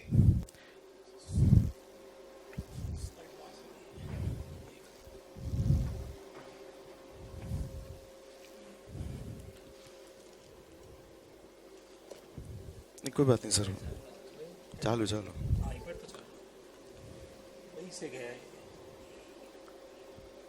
कोई भी अपने को।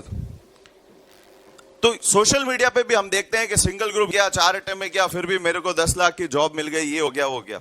मैं आपको एक बहुत सीधी बात बताता हूं, जब मैंने सीए किया और हमारे बीच में फ्रेंड सर्कल में कभी ग्रुप की तो बात ही नहीं करते थे। सीए कर रहे, जैसे हमने 12th पास की थी, हमारे 12th में 2-3 मैरिट होल्डर थे, वो हम 28 लोग एक साथ इसी तरीके से चलते थे कि ग्रुप तो हम डिस्कस भी नहीं करते थे। करना है, सीए क्या है, जैसे हमने 11th-12th करके आए, पढ़ के आए, वैसे वैसे उतनी पढ़ाई करेंगे ना, हो जाएगा। पहली तो ये बात होनी चाहिए। दूसरी बात ये जो जब जॉब की बात आई, सीए जब हमने कंप्लीट कर ली और बड़ा यूं, मैम ने भी बोला सीए परफेक्ट लगता है, तो यूं सीना चौड़ा हो जाता है, घर वाले भी खुश हो जाते हैं, नहीं। पर जब मैं वहां कैंपस इंटरव्यू में गया मुंबई में, सीए कंप्लीट होने के बाद में, तो सीए कंप्लीट होने के बाद की स्टोरी बताता हूं क्या हुआ। देयर वर 1000 चार्टर्ड अकाउंटेंट्स जो लाइन में लगे हुए थे नौकरी के लिए। 1000 चार्टर्ड जब नौकरी के लिए लाइन में लगते हैं कॉर्पोरेट में, मैंने 6 साल किया बिरला म्यूचुअल फंड, और मैं आपको बताता हूं वहां पर वो जब एचआर वाला आपसे नेगोशिएट करता है, पैसे तो वही तय करेगा ना। टेक्निकल वाला आपका टेक्निकल राउंड लेगा, एएस पूछेगा, लॉ पूछेगा, टैक्स पूछेगा, व्हाटएवर इज योर, आपका जो भी फेवरेट एरिया, उसी के लिए आप अप्लाई करोगे। पर जब आपका वो एचआर आपसे इंटरेक्ट करता है आपकी सैलरी डिसाइड करने के लिए, तो वो सैलरी डिसाइड करते वक्त वो इस तरीके से कंपेयर करता है, आप 6 लाख क्यों मांग रहे हो, या आपके बाजू वाला CA multi degree holder first attempt ये 6 लाख मांग रहा है, तो आपको 6 लाख क्यों दे। ये जब कंपैरिजन होता है ना, तो वो वहां पर हम थोड़े से दब जाते हैं और पैसे भी कम मिलते हैं। मैं फाइनेंस का बंदा हूं, मैं फाइनेंस की बात करता हूं। अब ये मल्टी अटेम्प्ट कैसे हो गया, जैसे ही आप ये सिंगल ग्रुप की बात करते हो, it is your second attempt. आपके कैंपस प्लेसमेंट के फॉर्म में ही वो सेकेंड अटेम्प्ट काउंट होगा, it is not first attempt, unless and until आपने फर्स्ट अटेम्प्ट में बोथ ग्रुप क्लियर किया हो। इफेक्ट समझ में आया, सैलरी का ही इफेक्ट आ जाएगा। जो बोथ ग्रुप करके निकल जाएगा फर्स्ट अटेम्प्ट, उसको 6 लाख मिलेंगे, 8 लाख मिलेंगे। एचआर वाला आपको कंपेयर करेगा कि भाई साहब आप किस बात के पैसे मांग रहे हो। कंपैरिजन करवाना अपना नहीं, आई थिंक सबको पैसे कमाने, सबको अच्छा पैसा कमाना है। तो यहां पर डिफरेंस है। सर ने बोला रैंक तभी आएगी जब आप क्या करेंगे, सिंगल ग्रुप करके रैंक लाओगे, पॉसिबल ही नहीं है, वो अलाउ ही नहीं करते। सिंगल ग्रुप में सिंगल करके आपके 600 नंबर भी आ गए, आपकी रैंक नहीं होगी। रैंक तभी होगी जब आप बोथ ग्रुप करेंगे। सर ने बोला एफर्ट्स में डिफरेंस आ जाता है, बिल्कुल आएगा। एक वो 36 नंबर, एक वो 80 नंबर की तैयारी, वही मैं बात करता हूं एक सिंगल ग्रुप और बोथ ग्रुप। एफर्ट्स में डिफरेंस नहीं आएगा स्टूडेंट के। अपना बंदा सुबह 5 बजे उठता है, अपना 11 बजे तक 12 बजे तक पढ़ाई होती है। जब आप बोथ ग्रुप करते हो, वो अंदर से एक एनर्जी आती है। तीसरा बेनिफिट, और क्या बेनिफिट है जी, वो सबको पता है, क्या, सेट ऑफ। 11 साल हो गए पढ़ाते हुए, और ऐसे ऐसे केसेस देखे जो मतलब खुश करने वाले केसेस थे। क्या जी? कि जी देखो, हर बंदे आपको ये नहीं पता कि आपका कौन सा फेवरेट सब्जेक्ट बनेगा। अभी आप 12th करके आए हो, और जब 12th करके आए हो तो जो हम सब्जेक्ट पढ़ने वाले हैं, एफएम, इकोनॉमिक्स का नाम सुना है। कईयों को लगता है हमने तो 11th 12th में भी इकोनॉमिक्स ले रखी थी, हमारे लिए तो बिलीव करो 2018 से इकोनॉमिक्स जुड़ी है और पढ़ा रहा हूं। It's way different. मतलब स्टूडेंट को लगता है इकोनॉमिक, नॉन इकोनॉमिक्स वाले तो चलो दिक्कत पाते हैं, इकोनॉमिक्स वालों को भी दिक्कत आती है। It's economics for finance, it's not economics. आप एवरेज कॉस्ट और मार्जिनल यूटिलिटी का नहीं पढ़ने वाले। यहां मैं आपको पढ़ाता हूं मॉनेटरी पॉलिसी, किस तरीके से मॉनेटरी पॉलिसी आपके इफेक्ट करेगी वैल्यूएशंस को। फिस्कल पॉलिसी, हाँ नेशनल इनकम थोड़ा बहुत पढ़ा हुआ होता है, जीडीपी, पर वो एक ही यूनिट है ना, 10 नंबर। तो ये जो चीज है, ये कौन सा सब्जेक्ट बेटर लगेगा? किसी को टैक्स अच्छा लगता है, मैडम को टैक्स अच्छा लगा, किसी को लॉ अच्छी लगती है, किसी का अकाउंट्स बहुत स्ट्रांग होता है। तो हमें आज की डेट में एज ए स्टूडेंट, मैं आपको ये कहता हूं, आप 12th करके आए हो, आपको अभी ये नहीं पता है कि आपका कौन सा सब्जेक्ट फेवरेट बनने वाला है। और जिस सब्जेक्ट जो भी आपका फेवरेट बनेगा, you should try to get 80+ in 2 subjects. आपके 2 सब्जेक्ट फेवरेट होने चाहिए। अब वो ग्रुप 1 में है या ग्रुप 2। कईयों को लगता है सर ग्रुप 2 डिफिकल्ट है, ग्रुप 1 इजी है। कईयों को लगता है कि सर ग्रुप 1 करेंगे तो आर्टिकलशिप होगी। ओ भाई, बिल्कुल खत्म हो गई ये बात। इंस्टीट्यूट ने ये रेस्ट्रिक्शन हटा दिया कि आप ग्रुप 1 करो या ग्रुप 2 करो, कोई भी एक ग्रुप होगा तो भी आर्टिकलशिप हो जाएगी। तो सर बढ़िया है ना, एक एक करके करते हैं। तो मैं ये कह रहा हूं कि अगर दोनों की तैयारी करोगे तो आपको पता चलेगा ना कि आपका फेवरेट कौन सा वाला है, ग्रुप 1 है या ग्रुप 2 है। किसमें पास होने के आपके चांसेस बढ़ जाएंगे, है कि नहीं है? तो तैयारी आज से दोनों ग्रुप की करिए। देखो, जिन्होंने सिर्फ सिंगल ग्रुप की बात करी कि हम तो सिंगल ग्रुप, आसान जिंदगी चाहिए। अपने तो 12 साढ़े 12 क्लास खत्म हुई, घर जाएंगे, खाना खाएंगे, सो जाएंगे, फिर 2-3 घंटे 4 घंटे होमवर्क कर लेंगे और फिर थोड़ा खेलने भी चले जाएंगे। सर ने कहा संन्यास ले लो। 10 साल का एक्सपीरियंस है, रैंक होल्डर्स भी है, सबने संन्यास लिया, हमने भी लिया, इसीलिए फर्स्ट अटेम्प्ट पास हुए।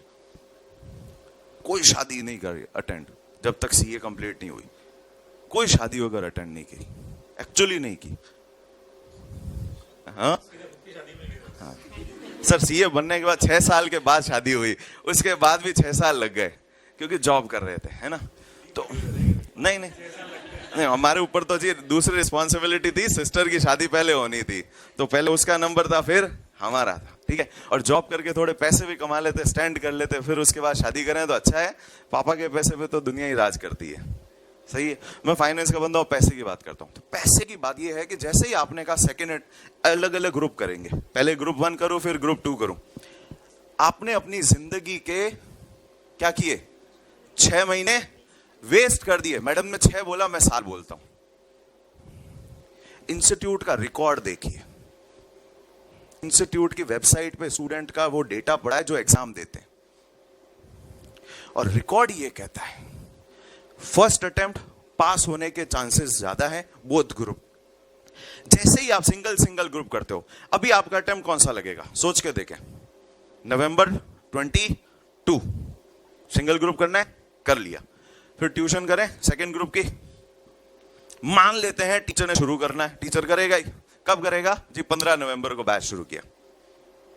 सर एग्जाम तो मई में है, बराबर है, बहुत टाइम है, 6 महीने का टाइम है क्या? सोच के देखिए, ऑलमोस्ट सब लोग फाउंडेशन के, डायरेक्ट एंट्री कम लोग हैं। ओ भाई, बीच में क्या आने वाला है, मार्च 2023, उसमें क्या एग्जाम लगेगी? बीकॉम। आप टीचर को फोर्स करना शुरू कर दोगे, सर 28 फरवरी तक कोर्स खत्म करो। टाइम कितना मिला? नवंबर 15 से भी बैच शुरू करोगे तो 28 फरवरी, 3.5 महीने में आपको वही 4 सब्जेक्ट करने, डबल एफर्ट्स करो। बीच में वो जो बीकॉम का ब्रेक है वो एक्चुअली डिस्ट्रैक्शन और हो जाता है। और हिस्ट्री ये कहती है कि मई अटेम्प्ट का फिर रिजल्ट अच्छा होगा या फिर लुढ़कने के चांसेस ज्यादा है। यही अगर आपने नवंबर में बोथ ग्रुप दे दिया है ना, क्या फर्क पड़ेगा? 4 केस होंगे, क्या 4 केस होंगे? नहीं, 6 महीने 4 केस होंगे। अगर आपने 6 महीने तो वेस्ट, वो तो दिख गया कि मैं देते ही 6 महीने, क्या 4 केस होंगे? सोच के देखें। या तो बोथ ग्रुप क्लियर होंगे, या फर्स्ट क्लियर होगा, या सेकंड क्लियर होगा, या फायदा किधर, बेनिफिट कितने ऑप्शन में था? 3 में है ना। 75% चांसेस है कि अपन एटलीस्ट एक तो क्रॉस हो ही जाएंगे। और यही अगर आपने सेकंड ग्रुप की तैयारी नहीं की, तब आपके पास में चांसेस क्या रहते हैं? 2। क्या? या तो वो जो ग्रुप प्रिपेयर कर रहे हो वो पास हो गए, या फेल हो जाओगे। चांसेस कितना कितना हो गया? 50-50। तो जहां 75-25 का रेशियो था, वो आपका वहीं पे, जहां आपने डिसीजन लिया, आज डिसीजन ले लिया कि भाई मुझे तो सिंगल ग्रुप करना है, वहीं आपका वो डिसीजन 75-25 को कहां ले आएगा? 50-50। फिर और मैंने कहा, मैडम ने कहा 6 महीने वेस्ट होंगे। अगर भगवान ना करे नवंबर में ग्रुप पास हो गया और मई में कुछ, फिर 50-50 है, और मई में कहीं कुछ गड़बड़ हो गया तो, और बीच में वो बीकॉम का डिस्ट्रैक्शन, फिर वापस क्या लग जाएगा? कितने महीने खराब हो गए? जिंदगी के 12 महीने। ये 12 महीने की कीमत है। सर क्या कीमत है? हम तो स्टूडेंट है। सवाल, मैं, हमारे एक टीचर हुआ करते थे, वो हमें ये कहते थे कि जो आज का टाइम है ना, वो आपका नहीं खराब हुआ है। मान लेते हैं आप जब जॉब शुरू करोगे, most of the people will go for job. Practice और टीचिंग थोड़ा सा डिफिकल्ट पड़ता है। जॉब इजीली मिलता है, फटाक से पैसा आता है, 1 तारीख को अकाउंट में पैसे आते हैं। Everybody likes this. यहाँ मेहनत करनी पड़ती है। टीचिंग में आपको सालों लगते हैं। जब मैं स्टार्ट किया था तो लोग बोलते थे, मैं सीए भी था, सीएफए भी था, सीएस भी था, जोधपुर आया, स्टार्ट किया, कई लोगों ने बोला भाग जाएगा, बैच बीच में छोड़ के भाग जाएगा। अभी 11 साल हो गए, टिक गए। अभी बीच में 1 साल का कईयों को लग रहा ब्रेक है, मैंने पढ़ाया नहीं 1 साल, कोविड था ना। No, I was very much teaching. क्या पढ़ा रहे थे सर? कहीं विजिबिलिटी तो थी नहीं, क्योंकि आप जिस लेवल पे थे मैं वो लेवल नहीं पढ़ा रहा था। मैं लेवल 1 सीएफए का पढ़ा रहा था। और ये जो मेरा एफएम वाला पार्ट है और इकोनॉमिक्स वाला पार्ट है, ये आपके सीएफए में आउट ऑफ 10 एक टॉपिक है। तो बट सवाल है कि हमें क्या करना है?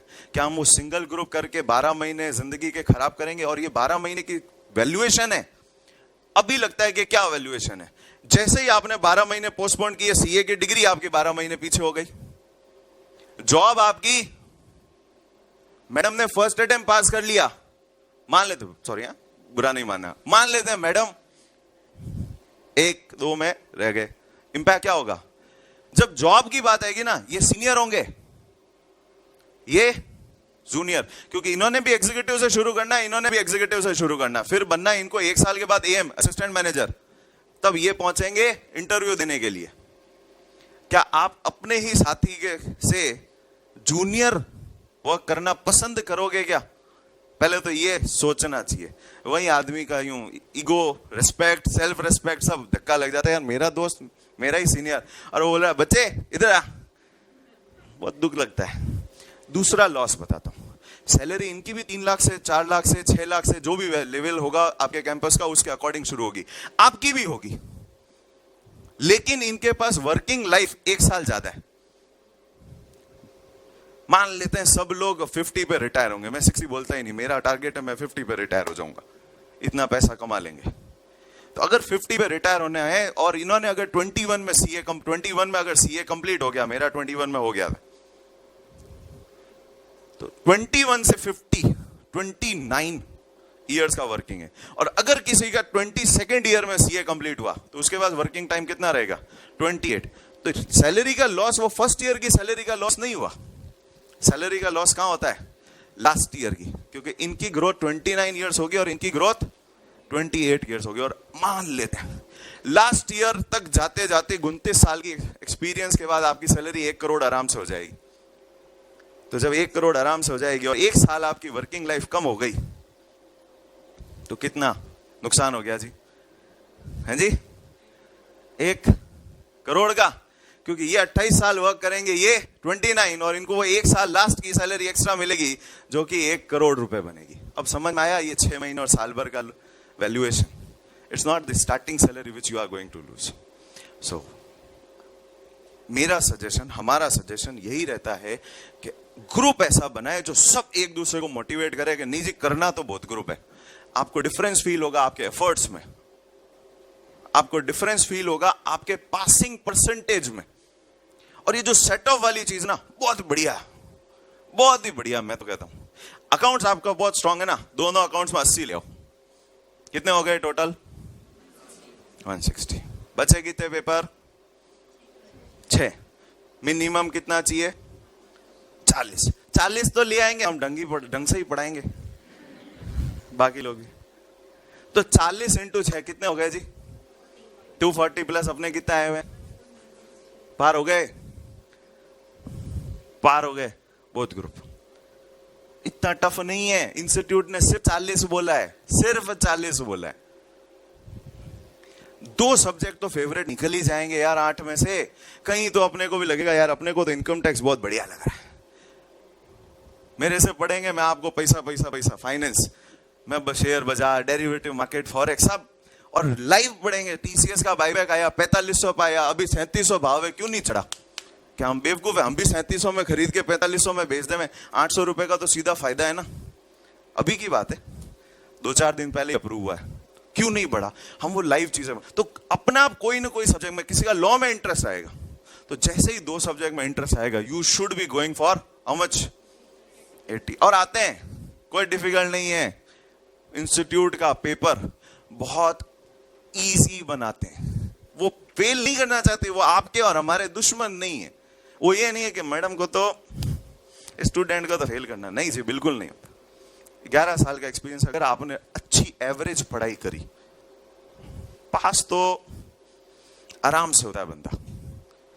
सो मेरा पर्पस यही था कि सिर्फ गणित की बात करूं तो 2 सब्जेक्ट 80 लाने हैं अपने को, बाकी में 40 भी आएंगे तो चलेगा. और सर 80 थोड़ा ऊपर हो गया, हम एवरेज है, मैं भी एवरेज ही था, 80 नहीं ला सकते, तो 4 प्रैक्टिकल तो है, कईयों को प्रैक्टिकल अच्छा लगता है, 70 आ जाएंगे. 70 इंटू 4, और बचे हुए 4 में कितने लाने? 40. कितने हो गए? 4 इंटू 40 160 प्लस उधर हो गए, पार निकल गए. तो निकल जाएगी गाड़ी. It just you have to find out where is your interest area, और उस एरिया को इतना बढ़िया बनाइए कि वो ऑटोमेटिक आपको क्या दे दे? सेट ऑफ दे दे. और ये इंटरेस्ट एरिया आपका ग्रुप 1 में भी हो सकता है और ग्रुप 2 में. और जहां आपने डिसीजन ले लिया कि नहीं जी मुझे तो सिर्फ ग्रुप 1 ही करना है, और आपका पता चला इंटरेस्ट एरिया तो कहां था? अब भाई साहब ने कहा स्टॉक मार्केट में इंटरेस्ट एरिया, स्टॉक मार्केट कर रहे हैं, तो कहीं ना कहीं इनका एफएम में कुछ थोड़ा सा दिमाग चल रहा होगा, इसीलिए वो. तो अब इनका अगर इंटरेस्ट एरिया एफएम और इन्होंने सेकंड ग्रुप करना ही नहीं है, तो क्या इंपैक्ट होगा? जो इंटरेस्ट एरिया था वहां स्कोर होगा नहीं, और जहां कम इंटरेस्ट है वहां पर जो स्कोर चाहिए वो मिलेगा नहीं. फायदे की बात कहां रहेगी? सिंगल ग्रुप या बोथ ग्रुप? थोड़ा जोर से आवाज आनी चाहिए. मैं अपना सब्जेक्ट नहीं सेल कर रहा हूं, आपको जहां अच्छा हो वहां करें, जहां समझ में आता हो वहां करें, जहां लगता हो कि मैं पास हो जाऊंगा वहां करें. पर यहां पर जितने लोग हैं सब का अच्छा एक्सपीरियंस है. मेरा एक्सपीरियंस फाइनेंस में, तो मैं फाइनेंस पढ़ा ही रहा हूं, एफएम पढ़ा रहा हूं, सीएफए लेवल 1 में इको भी है. जो आपका कोर्स है वो एज इट इज वहां पर है. तो ये जो हम पढ़ रहे हैं यहां पर, वो आपको इस तरीके से कोशिश यही करेंगे कि कॉन्सेप्चुअली इतना क्लियर कर लें कि आप इंटर में, सर ने बोला इंटर इतनी स्ट्रांग करो क्योंकि इंटर के कॉन्सेप्ट कहां काम आएंगे? फाइनल. यहां इतना अच्छा स्ट्रांग करो कि इसके बाद आपने जो करना है, चाहे सीए फाइनल करना है, चाहे एसीसीए करना है, चाहे सीपीए करना है, चाहे सीएफए करना है, जो करना है सब में आपको इन कॉन्सेप्ट में दिक्कत नहीं है. सो गो फॉर, सजेशन यही है, गो फॉर बोथ ग्रुप. हार नहीं माने. अगर लड़ाई लड़ी नहीं ना तो हार तो वही हो गई. अगर ड्रॉप ही करना है ना सेकंड ग्रुप, एग्जाम के दिन भी ड्रॉप कर देना, फॉर्म भर के हम आपको यूं चेन पे हथकड़ी बांध के नहीं ले जाएंगे एग्जाम में, एग्जाम दो. इंस्टीट्यूट आपको हथकड़ी नहीं लगाता कि आप फॉर्म भर दिया बेटा देना तो है, ये तेरे को दो बोथ ग्रुप. तो क्या करेंगे? Both group. मन बनाए. It's just your will power which is required. बाकी कितने साल हो गए पढ़ाते हुए सबको, और यही कहेंगे इजी है जी, टफ नहीं, सिर्फ आपका डिसिप्लिन चाहिए, डिटर्मिनेशन चाहिए, डेडिकेशन चाहिए।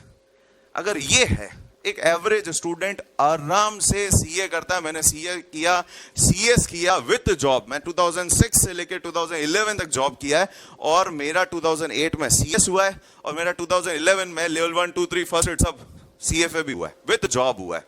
और जॉब, मुंबई की जॉब, सुबह 8 बजे लोकल ट्रेन पकड़ते थे, रात को 11 बजे आते थे। पढ़ने का समय नहीं मिलता था, पर क्योंकि सीए में ही कॉन्सेप्ट इतने बढ़िया कर दिए, हमने सर से ही पढ़ाई की थी, मितेश सर से अकाउंट्स। तो वो कॉन्सेप्ट, वो जो एक बार अगर इंटर में आपके बढ़ गए, बढ़िया बन गए, बेस फाउंडेशन है, स्टोन है, ये बढ़ गया, अच्छा सा बन गया। और बोथ ग्रुप का एक, वो अगर बोथ ग्रुप निकल गए ना, सीए फाइनल में भी आपका मन हो जाएगा कि यार बोथ ग्रुप। जॉब में जब कैंपस में जाओगे, अच्छी कंपनीज की जब बात करूं, जो बहुत अच्छा पे करती है, 13 लाख 15 लाख 20 लाख का पैकेज, आपको क्या लगता है उनका क्या क्राइटेरिया होगा आपको इंटरव्यू के लिए कॉल करने का? क्या वो मल्टी अटेम्प्ट को पसंद करेंगे या फर्स्ट अटेम्प्ट को? वो रैंक होल्डर पसंद करते हैं, पैसा दे रहे हैं। वो रैंक होल्डर एचयूएल मैरिको बुलाती नहीं है, रैंक नहीं है तो भाई क्यों आ रहा है? और आप तो अटेम्प्ट लगाने की बात कर रहे हो। रैंक तब, और वो पे करते हैं। स्टार्टिंग पैकेज 22 लाख 24 लाख, सोच के देखो, 24 लाख 1 तारीख को, 1 महीना पूरा हुआ और आपके अकाउंट में, एचडीएफसी अकाउंट में कितने लाख रुपए आएंगे? 2 लाख रुपए। सोचा है 2 लाख अपने पॉकेट में, पापा से नहीं मांग रहे, बढ़िया लगेगा। So go for it, it's not tough, it just कुछ लोगों ने वो एक डर फैला देते हैं, या तो वो खुद पास नहीं हुए हुए होते हैं, मेहनत नहीं की होती है। जितने स्टूडेंट देखे, एवरेज इजीली निकलता है, इजीली निकलता बोलता हूं। आप सिर्फ और सिर्फ डिसिप्लिन, डेडिकेशन और डिटर्मिनेशन, डिटरमाइंड होना चाहिए, विल पावर होना चाहिए। मैं नहीं करूंगा तो और कौन करेगा? पड़ोसी करेगा क्या? मैं किसी से कम नहीं मन। और ये तभी आएगा ना जब अपन क्या कर रहे हैं, बोथ ग्रुप। नहीं तो अगर अपना बाजू वाला, अपना फ्रेंड बोथ ग्रुप कर रहा है और अपन सिंगल ग्रुप कर रहे हैं, आप धीरे धीरे वो इंफीरियरिटी अपना आप मन में आ जाएगी। और जो वो बोथ ग्रुप पास हो गया, यू विल रिग्रेट कि यार क्या कर दी गलती। Don't go for it, don't go for it. Group बनाए, अपने फ्रेंड सर्कल को एक साथ मोटिवेट करें, नहीं करना तो है ही है। और पासिंग चांसेस 75% है, बेनिफिट के चांसेस 75% है। अभी गिना दिए ना, लड़ाई नहीं लड़ोगे तो वो तो हारी भी है ही है, कम से कम पहुंचो तो सही। अगर चलो अपन तो लास्ट में जाते जाते एक बोलते हैं, भाई अपने से तो ज्वाइन भी कर लिया, सर के कहने पे, सर को बेचना था, पैसे कमाने थे, अब तो फंस गए, हो ही नहीं रहा। हेल्थ, चलो हेल्थ इशू हो गया, गो फॉर 4+2। क्या मतलब हुआ? 4+2। ग्रुप 1 तो करना है या 2 करना है, जो भी आपका फेवरेट है, रिस्ट्रिक्शन नहीं है, आर्टिकलशिप शुरू हो जाएगी। प्लस दूसरे ग्रुप में 2 तो ढंग के लगे होंगे, चाहे आप प्रैक्टिकल पसंद करें या चाहे आप थ्योरी पसंद करें। तो जो भी आपका पसंदीदा एरिया है वो कर लो, उसमें एग्जामिनेशन ले आओ। जाके क्या करना है, आपके जो 2 बचे हुए पेपर जो पसंद वाले हैं वो करो, अच्छे से अपीयर करके आओ। बाकी 2 में एग्जाम जरूर देना, नहीं तो एग्जामिनेशन नहीं मिलती। जाके भले 0 भी आएगा तो भी, लेकिन 0 होना चाहिए, एब्सेंट नहीं होने चाहिए। बट एटलीस्ट अगर उन 2 में आपके एग्जामिनेशन आ गए, कितने हो गए जी? ग्रुप 1 हो गया, ग्रुप 2 में 2 में एग्जामिनेशन आ गए, एडवांस और एफएम में 60 + 60, टोटल कितना हो गया? 120। जब अगला अटेम्प्ट देने जाओगे तो आपको बचे हुए 2 पेपर में कितने लाने? ये 120 ही काउंट होंगे, आपको अब बस 80 नंबर लाने हैं, फिर ग्रुप 2 भी हो जाएगा। हाँ, ज्यादा है तो वो ज्यादा भी काउंट होगा, पर सर 80 तो लाने ही पड़ेंगे, 40 + 40। So make a strategy, go for both group, जहां अच्छा लगे वहां पढ़ें। हम सब अच्छा ही पढ़ाएंगे, जो भी है टीचर आपके। और कोशिश करें, आज तो यही कोशिश करें, हमें तो करना बोथ ग्रुप है। जाते जाते अगर हेल्थ इशू हो गया, शिफ्ट टू 4+2। और नहीं तो भाई क्या होगा, 4 पेपर तो देना ही। जमी मेरी बात, मैं पैसे वाले बात करता हूं जी। 1 करोड़ की सैलरी, ये भी एक मोटिवेशन हो सकता है। और पापा को बोलो 50 लाख का नुकसान है पापा, 6 महीने लेट सीए का मतलब 50 लाख का नुकसान है, पापा क्या करेंगे? प्यार करेंगे? 50 लाख या 2 lakh first attempt rank both group, और 2 लाख रुपए आपके अकाउंट में, बैंक अकाउंट में 1 तारीख को आ रहे हैं। मेरे ख्याल से तो अब मेरे को राजा फील होगा नहीं। सो मेरा काम था जी आपको सिर्फ थोड़ा मोटिवेट करना, और यही कहूंगा, go for both group, register for both group, prepare for both group. बाकी डिसीजन जो लेना है वो आज नहीं लीजिए, डिसीजन एग्जाम के दिन लेंगे, तब तक उसको पोस्टपोन कर दीजिए। आज आपका काम तैयारी करने का है, ठीक है जी? चलो, थैंक यू सर। हाँ जी, तो सिंगल ग्रुप बोथ ग्रुप अब आपको डिसाइड करना है। जब फैसला कर ही लिया है ऊंची उड़ान का, जब फैसला कर ही लिया है ऊंची उड़ान का, तो देखना फिजूल है कद आसमान का। तो अब जो भी डिसाइड करना है वो आप ही डिसाइड करोगे। अभी एक आखिरी बात पे और बात करते हैं 5 मिनट के लिए। एक और बड़ा डाउट रहता है, सर ऑफलाइन बैचेस ज्यादा ठीक रहते हैं, ऑनलाइन ठीक रहते हैं? सर फेस टू फेस जाएं या ऑनलाइन पे जाएं? करना क्या है, कोविड के चक्कर में सब लोग ऑनलाइन पे हैं, हम लोग भी ऑफलाइन ऑनलाइन प्रोवाइड दोनों ही कर रहे हैं। बट दिल से अगर पूछें तो जो मजा फेस टू फेस में है उतना ऑनलाइन में तो नहीं है। बहुत सारे बेनिफिट्स हैं, बहुत सारी चीजें हैं। तो क्या है ऑफलाइन में या ऑनलाइन में, तो उसके लिए दिनेश तेजवानी सर। जैसा कि जयेश सर ने बताया, मैं आपको डीटी पढ़ाने वाला हूं, ठीक है। आज हम इस मुद्दे पर बात करने वाले हैं कि ऑनलाइन क्लासेस और ऑफलाइन क्लासेस के क्या एडवांटेजेस डिसएडवांटेजेस हैं। स्टूडेंट को क्या लेना चाहिए, ऑनलाइन क्लास लेनी चाहिए या ऑफलाइन क्लास लेनी चाहिए।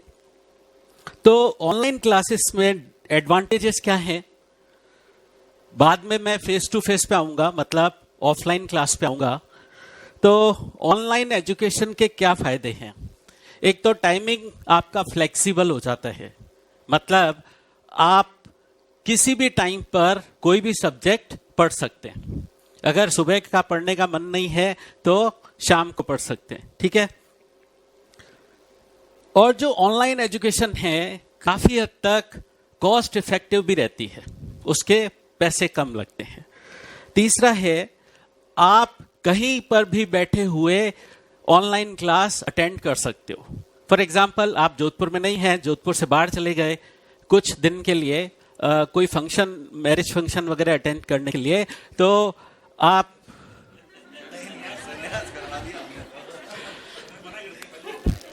तो उस केस में भी आप ऑनलाइन बैच अटेंड कर सकते हैं।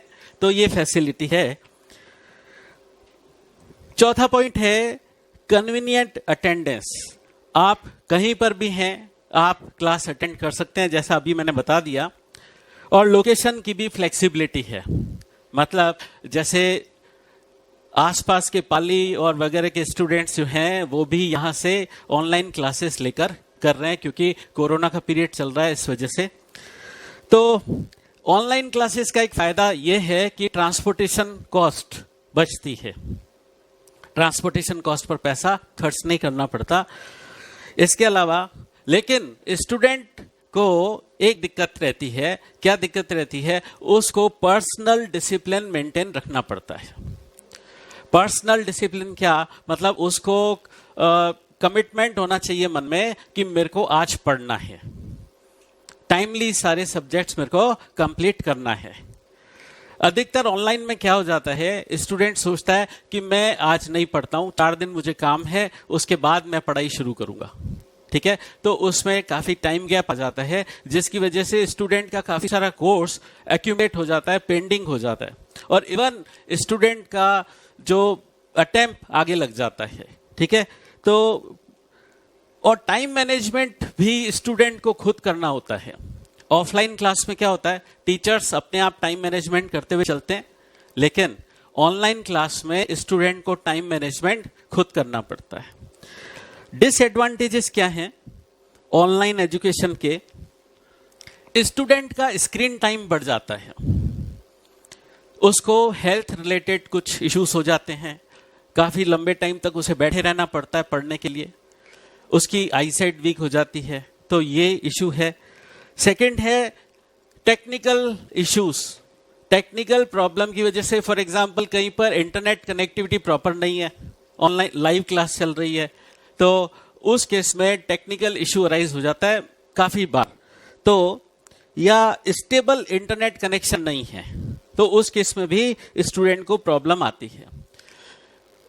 ऑनलाइन के केस में स्टूडेंट आइसोलेशन में बैठकर पढ़ाई कर रहा है, वो अपने फ्रेंड सर्कल के साथ बैठकर पढ़ाई नहीं कर रहा है, आइसोलेशन में बैठकर पढ़ाई कर रहा है, तो उस केस में वो सोशल डिस्टेंसिंग हो जाती है उसकी सबसे।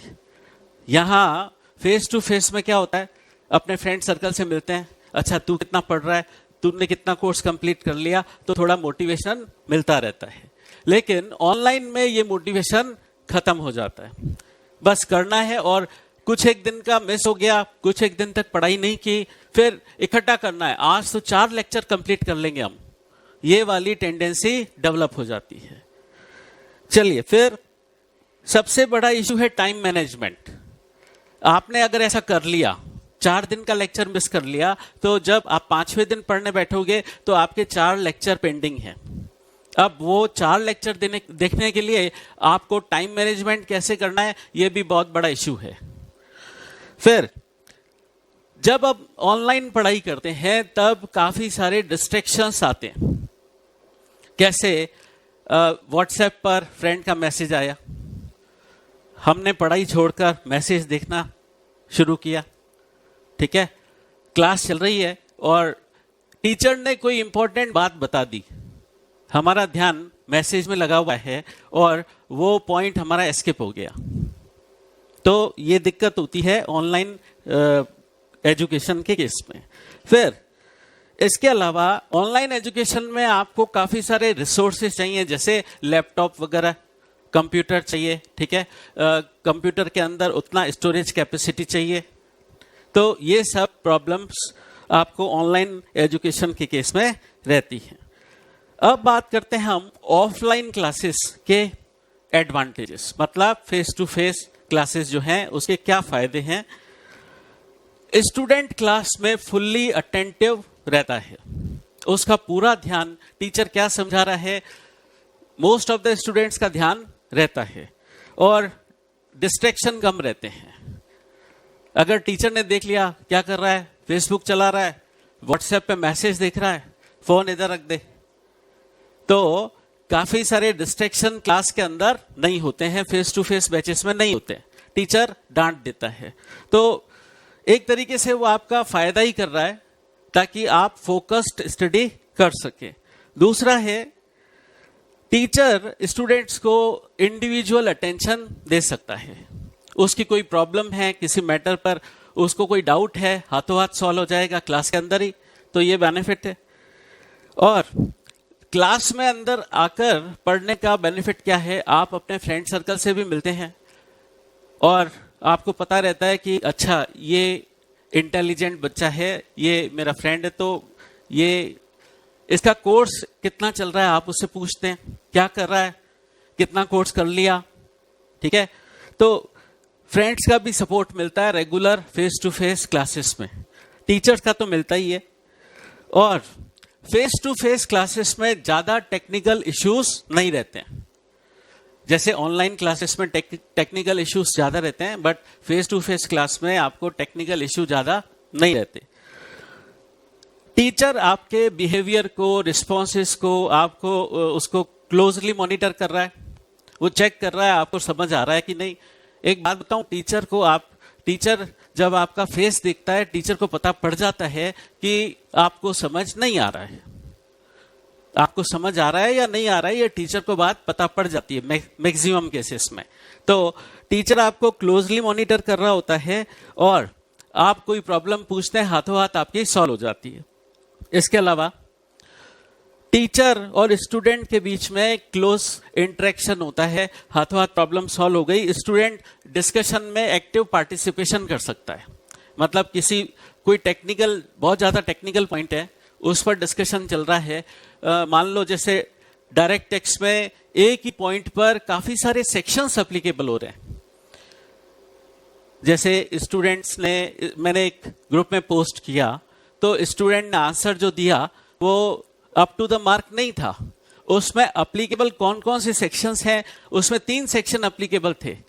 तो उन तीनों सेक्शंस को एग्जामिन करते हुए हमको आंसर करना था। स्टूडेंट ने सिर्फ 2 सेक्शंस को ध्यान में रखा, तीसरे सेक्शन को भूल गए।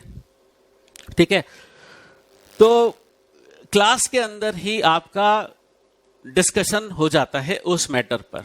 टीचर को पता रहता है कि ये मैटर मेरे को डिटेल में मुद्दा उठाना है, तो वो आपसे पूछता है और हाथों हाथ वो आपका मुद्दा सॉल्व हो जाता है। फिर ऑफलाइन क्लासेस के डिसएडवांटेजेस क्या है? मेरे मुताबिक तो कोई डिसएडवांटेज नहीं है। फिर भी आपको एजुकेशनल इंस्टीट्यूशन ने जो फिक्स शेड्यूल दिया उसके हिसाब से आपको चलना पड़ता है। क्लासेस अगर मॉर्निंग में 7 बजे शुरू होगी तो आपको 7 बजे पहुंचना पड़ेगा, ये दिक्कत है। ठीक है, तो लेकिन फिक्स शेड्यूल पर चलने का एक फायदा है, आपका कोर्स टाइमली खत्म हो जाएगा। और सीए में मेनली जो डिसिप्लिन का ही रोल है, अगर आप डिसिप्लिन मैनर में पढ़ाई करते हैं तभी आपका क्लियर होगा। और टाइम मैनेजमेंट का इशू रहता है स्टूडेंट को। फॉर एग्जांपल कोई स्टूडेंट दूर रहता है, उसको कोचिंग सेंटर पर पहुंचना है, तो उसके लिए थोड़ा दिक्कत रहता है। इसके अलावा ट्रांसपोर्टेशन एक्सपेंस भी लगता है। स्टूडेंट सोचता है सिर्फ फीस लगेगी, नहीं, ट्रांसपोर्टेशन का भी खर्चा लगता है। फिर है, काफी बार स्टूडेंट को अगर वो face to face class attend कर रहा है तो उसको रिकॉर्डिंग अवेलेबल नहीं होती। फॉर एग्जांपल वो कुछ दिन के लिए एब्सेंट हुआ किसी पर्सनल रीजन की वजह से, तो उसको रिकॉर्डिंग अवेलेबल नहीं रहती, तो ये भी दिक्कत आती है। हालांकि यहाँ पर ऐसा नहीं होगा, यहाँ पर आपको दोनों फैसिलिटीज हैं। आप फेस टू फेस क्लास भी अटेंड कर सकते हैं, साथ ही साथ आपको रिकॉर्डेड लेक्चर्स भी अवेलेबल हो जाएंगे गूगल ड्राइव के थ्रू। ठीक है, तो और ऐसा भी बेनिफिट है कि आप फेस टू फेस क्लास में आ रहे हैं, 4 दिन के लिए चले गए कहीं, तो वो 4 दिन के लेक्चर्स आपको मिलेंगे, प्लस आप क्लास में आए हैं बट उस लेक्चर को आप दोबारा देखना चाहते हैं, वो लेक्चर भी आपको अवेलेबल रहेगा। मतलब पूरा कोर्स कंटेंट 100% कोर्स आपको दोनों मोड्स में अवेलेबल रहेगा।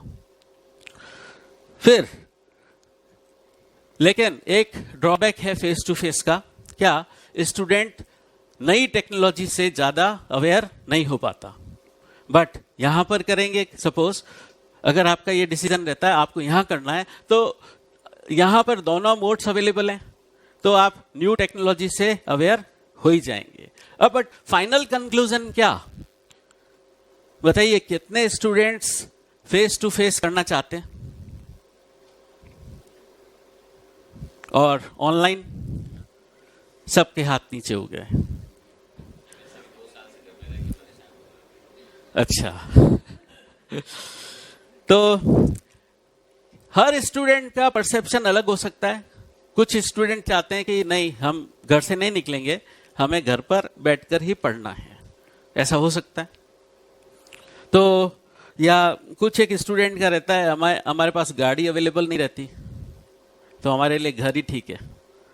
तो कुछ रेस्ट्रिक्शंस उन पे हो सकते हैं, उनकी कुछ कंडीशंस ऐसी हो सकती हैं कि वो face to face class attend नहीं कर सकते। बट मेरा ये मानना है कि फेस टू फेस क्लासेस के मुकाबले और कुछ नहीं है। ऑनलाइन क्लासेस में स्टूडेंट का जो डिस्ट्रैक्शन है वो ज़्यादा बढ़ा हुआ रहता है और स्टूडेंट का कोर्स पेंडिंग ही होता जाता है। वो हमेशा क्या सोचता है, मेरे पास कोर्स पड़ा है, मैं कभी भी देख लूंगा,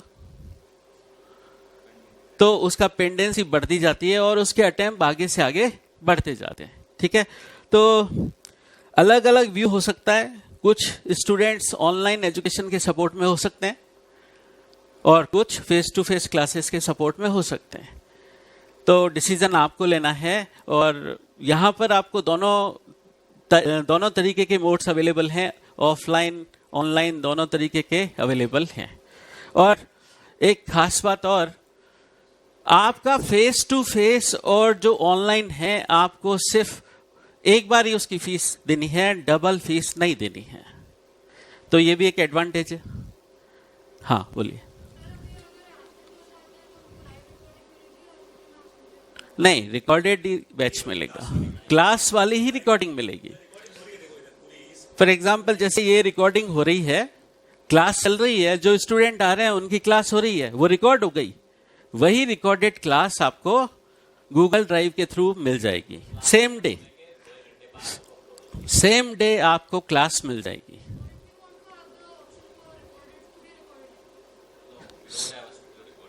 स्टूडियो रिकॉर्डिंग सब इफेक्टिव नहीं रहती है। देखिए, क्लास में स्टूडेंट डाउट पूछता है, फॉर एग्जाम्पल स्टूडेंट घर पे बैठकर पढ़ रहा है, उसके दिमाग में वो डाउट आया ही नहीं, उसने पूछा ही नहीं। स्टूडियो रिकॉर्डिंग में टीचर्स टाइम को मेन मानते हुए कम टाइम गैप के वीडियो बनाते हैं, कम टाइम ड्यूरेशन के वीडियोस बनाते हैं। लेकिन क्लास में क्या होता है, फॉर एग्जाम्पल मैं कोई सेक्शन पढ़ा रहा हूं, स्टूडेंट को डाउट आ गया, हाथों हाथ वो पूछता है। मेरी क्या आदत है, स्टूडेंट ने जो क्वेश्चन पूछा मैं उसको दोबारा बोलता हूं, कारण सिर्फ मेरी आवाज ही इसमें रिकॉर्ड हो रही है, स्टूडेंट ने जो बोला वो रिकॉर्ड नहीं हुआ, तो बाकी लोगों को कैसे पता पड़ेगा कि डाउट क्या था। ठीक है, तो मैं पहले वो स्टूडेंट का डाउट बोलता हूं, दोबारा रिपीट करता हूं, देखो इन्होंने ये बोला, इसका आंसर ये है। तो जो रिकॉर्डेड लेक्चर देख रहा है घर पे, उसको ये फीलिंग आती नहीं है कि मैं सिर्फ ऑनलाइन लेक्चर ले रहा हूं। ठीक है, मतलब वो क्लास की ही रिकॉर्डिंग है जो आपको अवेलेबल करवाई जाएगी।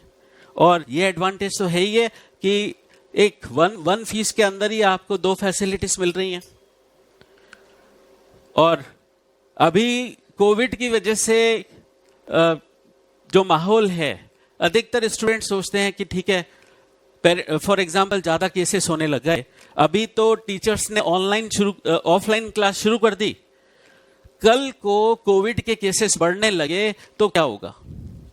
उस केस में आपको ऑनलाइन क्लासेस अवेलेबल हो जाएंगी। ठीक है, हालांकि ऐसा उम्मीद तो कम है, बट एक चांस की बात, अगर ऐसा हुआ तो आपके लिए एक फीस के अंदर दोनों फैसिलिटीज अवेलेबल हैं। स्टूडेंट दोनों मतलब सेम दोनों चीजें ले सकता है। वो क्लास में भी आया, अब उसको मना नहीं हो जाएगा कि तू क्लास में आया तेरे को क्लास रिकॉर्डिंग नहीं मिलेगी, तब भी उसको मिलेगी। ठीक है, मतलब उसका कोई ध्यान कहीं कुछ और था, तो टीचर ने कोई इंपॉर्टेंट बात बोल दी, वो घर पे जाके सेम लेक्चर दोबारा देखना चाहता है तो देख सकता है। ठीक है, तो मैंने आपको बताया कि ऑनलाइन एजुकेशन और ऑफलाइन एजुकेशन के क्या नफा नुकसान है, वो मैंने आपको बता दिया। ठीक है, वैसे आपको पता ही है, बट और रिस्पांस मिल भी गया कि सारे स्टूडेंट्स जो हैं फेस टू फेस में ही करने में इंटरेस्टेड हैं। ठीक है, चलिए जय सर। Thank you sir. तो ऑनलाइन क्लासेस में फाउंडेशन के अंदर आप लोग मस्त खाना वाना खाते हुए, ये तो मैंने बहुत फील किया। जैसे कोई डाउट पूछ रहा हूँ किधर से सब जवाब ही नहीं आ रहा है, क्या पता लग रहा है मम्मी ने हलवा बना के दिया है। तो ऐसा कई बार क्लासेस के अंदर हुआ है, पर खैर अभी यू हैव टू डिसाइड, अपनी सिचुएशन के हिसाब से आपको डिसाइड करना है। कई लोग वाकई में रियल प्रॉब्लम के अंदर अगर है कि नहीं सर फेस टू फेस में सिचुएशन बैठी नहीं रही है आने की, या कुछ एक जैसे हमारे बाहर के स्टूडेंट थे, उन्होंने भी कहा कि सर फेस टू फेस करना चाह रहे हैं लेकिन जोधपुर आना पॉसिबल नहीं हो पा रहा है, लेकिन पढ़ना आपसे ही है, एक्सेल से ही पढ़ना है। तो फिर उनके लिए हमने कहा भी चलो ठीक है, आपको ऑनलाइन भी हम लोग दे रहे हैं।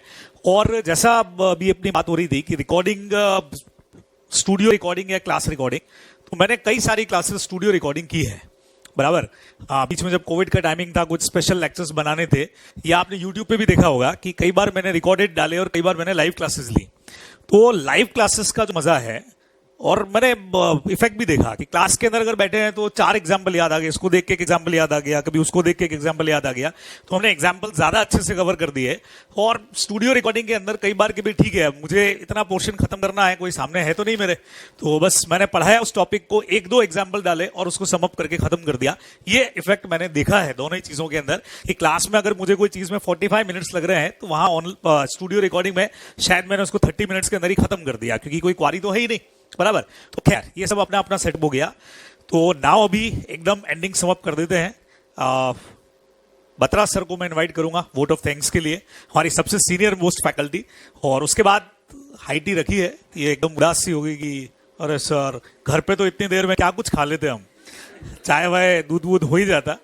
तो चलो कोई दिक्कत वाली बात नहीं है, वो अभी आप लोगों को इनवाइट करते हैं। लेकिन लास्ट में वोट ऑफ थैंक्स के लिए Jayesh Batra sir. Sir thank you Jayesh sir.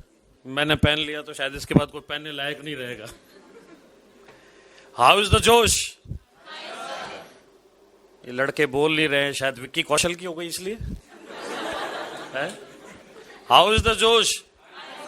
अब ठीक लग रहा है कुछ। हाँ, ये आया ही शुरू हो गए। तो आप सब लोग एक्सेल एकेडमी हैं, आप सबका स्वागत है। मुझे यहाँ पे हमेशा ही पढ़ाना अच्छा लगा करता है, और जब से मैं सभी लोगों के साथ पढ़ाता हूँ तो अपने आप को, वैसे लोग कह रहे हैं कि मुस्कान यंगेस्ट है, लेकिन मैं बता दूं आई एम द यंगेस्ट। आप एक्सेल एकेडमी आएंगे तो आप पाएंगे I am the youngest one. और जब अपने सारे स्टूडेंट्स को मेरे साथ में यहाँ पे पढ़ाते हुए देखता हूँ, ऑलमोस्ट सभी को मैंने पढ़ाया हुआ है, तो अपने आप में एक अलग फीलिंग आती है। और मेरे ख्याल से पुराने जो स्टूडेंट मिलते हैं जो अब जोधपुर नहीं रहते और आते हैं तो कहते हैं सर आप अब भी वैसे ही लगते हैं। मैंने कहा शायद तुम्हारे बच्चों को भी पढ़ाते हुए वैसा लगूंगा मैं। एक सबसे बड़ा एडवांटेज क्या देखा आपने, सारे एक्सेल के स्टूडेंट हैं और मैं भी साथ पढ़ा रहा हूं, तो एक और टेम्पटेशन है एक्सेल से पढ़ने का। शायद आप भी कभी ऐसी डायस पे बैठे होंगे और हम सब लोग मंच शेयर कर रहे होंगे, तो एक्सेल से पढ़ने का एक एडवांटेज मैं बता देता हूं, बाकी तो सारी चीजें आप सबको लोगों को सभी लोगों ने बताई दी है। सारी बातें हमने करनी है, आपको फोकस करना है, आपको डेडिकेशन करना है। टीचर आपको गाइड कर सकता है, डिसीजन आपको लेना है, वो डिसीजन आपको बड़े सोच समझ के लेना है। और एक मैं जरूर आपको आगाह करूंगा, किसी सीनियर की बातों पे कभी नहीं आना चाहिए। आपको अपने टीचर्स पे और अपने मेंटर्स पे भरोसा करना चाहिए। अगर आप फाउंडेशन पढ़ के आए हैं तो फाउंडेशन के टीचर से बात करें आप कि आपको क्या करना चाहिए। अगर आप इंटर पढ़ रहे हैं तो अपने इंटर के टीचर से बात करें। सीनियर आपको कभी भी आपकी सलाह सही नहीं दे सकता, क्योंकि उसकी परिस्थिति अलग रही होगी, उसके काम करने का तरीका अलग रहा होगा। इसलिए कोई भी सीनियर आपको सही सलाह कभी नहीं दे सकता, क्योंकि जो टीचर्स के पास अनुभव है वो आपके सीनियर के पास कभी नहीं हो सकता।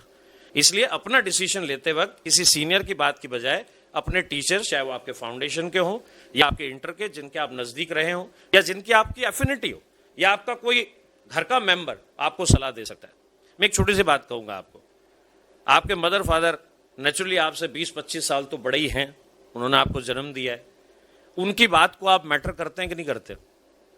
तो मुझे एक बात बताएं, किसी भी चीज का डिसीजन लेने के लिए एक्सपीरियंस काम आएगा कि नहीं आएगा? एक छोटी सी कहानी करके समअप कर दूंगा।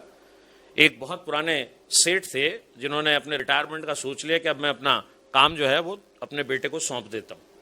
तो अपने बेटे को उन्होंने काम सौंपा, लेकिन उसके साथ क्या है कि मेरे साथ के जो ये मैनेजर साहब हैं, जो सीनियर हैं, इनको रिटायर मत करना। लेकिन वो नए जमाने का लड़का था, उसने कहा नहीं, मैं कुछ नए लोगों को ले आऊंगा, इनके बजाय मैं उनसे काम करना पसंद कर दूंगा। पिताजी के रिटायर होते ही उन्होंने उनको भी रिटायर कर दिया। एक मशीन किसी कारण से उनकी प्रॉब्लम में आ गई, वो बहुत इंजीनियर बुलवा लिए, वो ठीक नहीं हुई उनकी। पिताजी से घर पे डिस्कस किया उन्होंने कि मशीन ठीक नहीं हो रही है। उन्होंने कहा उस मैनेजर साहब को कह देते, उनके पास बड़ा एक्सपीरियंस है। उन्होंने कहा मैंने इनको भी साथ रिटायर कर दिया आपके, मुझे तो यंग जमाने के, नए जमाने के लोग चाहिए थे जो मेरे साथ काम कर सके। पिताजी ने कहा वही ठीक करवाएंगे तेरी, बुला ले जरा उनको। उनको बुलाया गया, वो आए और उन्होंने कहा इसके लिए केवल 2 काम करने हैं हमें, एक हथौड़ा लाया जाए और एक नट बोल्ट ढीला किया जाए। और एक जगह हथौड़ा मारा गया, एक नट बोल्ट ढीला हो गया और मशीन काम करने लग गई। बच्चे को बड़ा हैरानी हुई कि मेरे बड़े बड़े ऑक्सफोर्ड पढ़े हुए लोग भी काम नहीं कर पाए, ऐसा क्या हुआ? तो उनसे कहा गया बिल दे दीजिए। उन्होंने कहा नहीं नहीं, आपके पिताजी के साथ अच्छे संबंध रहे हैं, मुझे बिल की जरूरत नहीं है, मैं इसका एक पार्ट रहा हूं। बच्चे ने इंसिस्ट किया, नहीं मैं किसी की भी कंसल्टेंसी बाकी नहीं रखा करता, आप जरूर दीजिए। उन्होंने अपनी कंसल्टेंसी फीस का बिल दिया और बिल था 1 लाख रुपए का। बच्चे के होश उड़ गए, एक जगह थोड़ा मारना है और एक जगह नट बोल्ट ढीला करना है, उसके लाख रुपए। उन्होंने कहा इसका ब्रेकअप दो, उन्होंने कहा भी देते। उन्होंने ब्रेकअप दिया, वो आपके और हमारे सबके लिए आंखें खोलने वाला है। वो ब्रेकअप था कि 1 रुपया तो ये है कि नट बोल्ट ढीला किया है, और 99,999 रुपए इस बात के कि हथौड़ा मारना कहाँ है। एक्सपीरियंस जिंदगी में बड़ा मैटर करता है, इसलिए हमेशा एक्सपीरियंस की सुना करें। अगर एक्सपीरियंस की सुनेंगे जिंदगी में कभी दुख नहीं पाएंगे। हमारे जमाने में होता क्या है, हम जनरली अपने पीयर ग्रुप्स में सुन लेते हैं वो क्या कर रहा है, ये क्या कर रहा है। आपको अपने एक्सपीरियंस को सुनना है, क्योंकि एक्सपीरियंस ही आपको सही डायरेक्शन दिखा सकता है। इन्हीं बातों के साथ में मैं आप सबको इन्वाइट करता हूँ, आइए अपन सब लोग हाई टी में नीचे चलते हैं और फिर वहाँ पे कुछ और बातचीत करेंगे। थैंक यू वेरी मच, आप सब लोग आए। एक्सेल एकेडमी में आपका सफर हमेशा ही एंजॉयबल रहेगा। हर टीचर, जैसा कि आपने देखा है, अपने फील्ड का माहिर है और पढ़ाते वक्त भी इतना ही एंजॉय करता है। तो एंजॉय के साथ हम पढ़ाई करेंगे। आइए मिलते हैं नीचे। Thank you very much.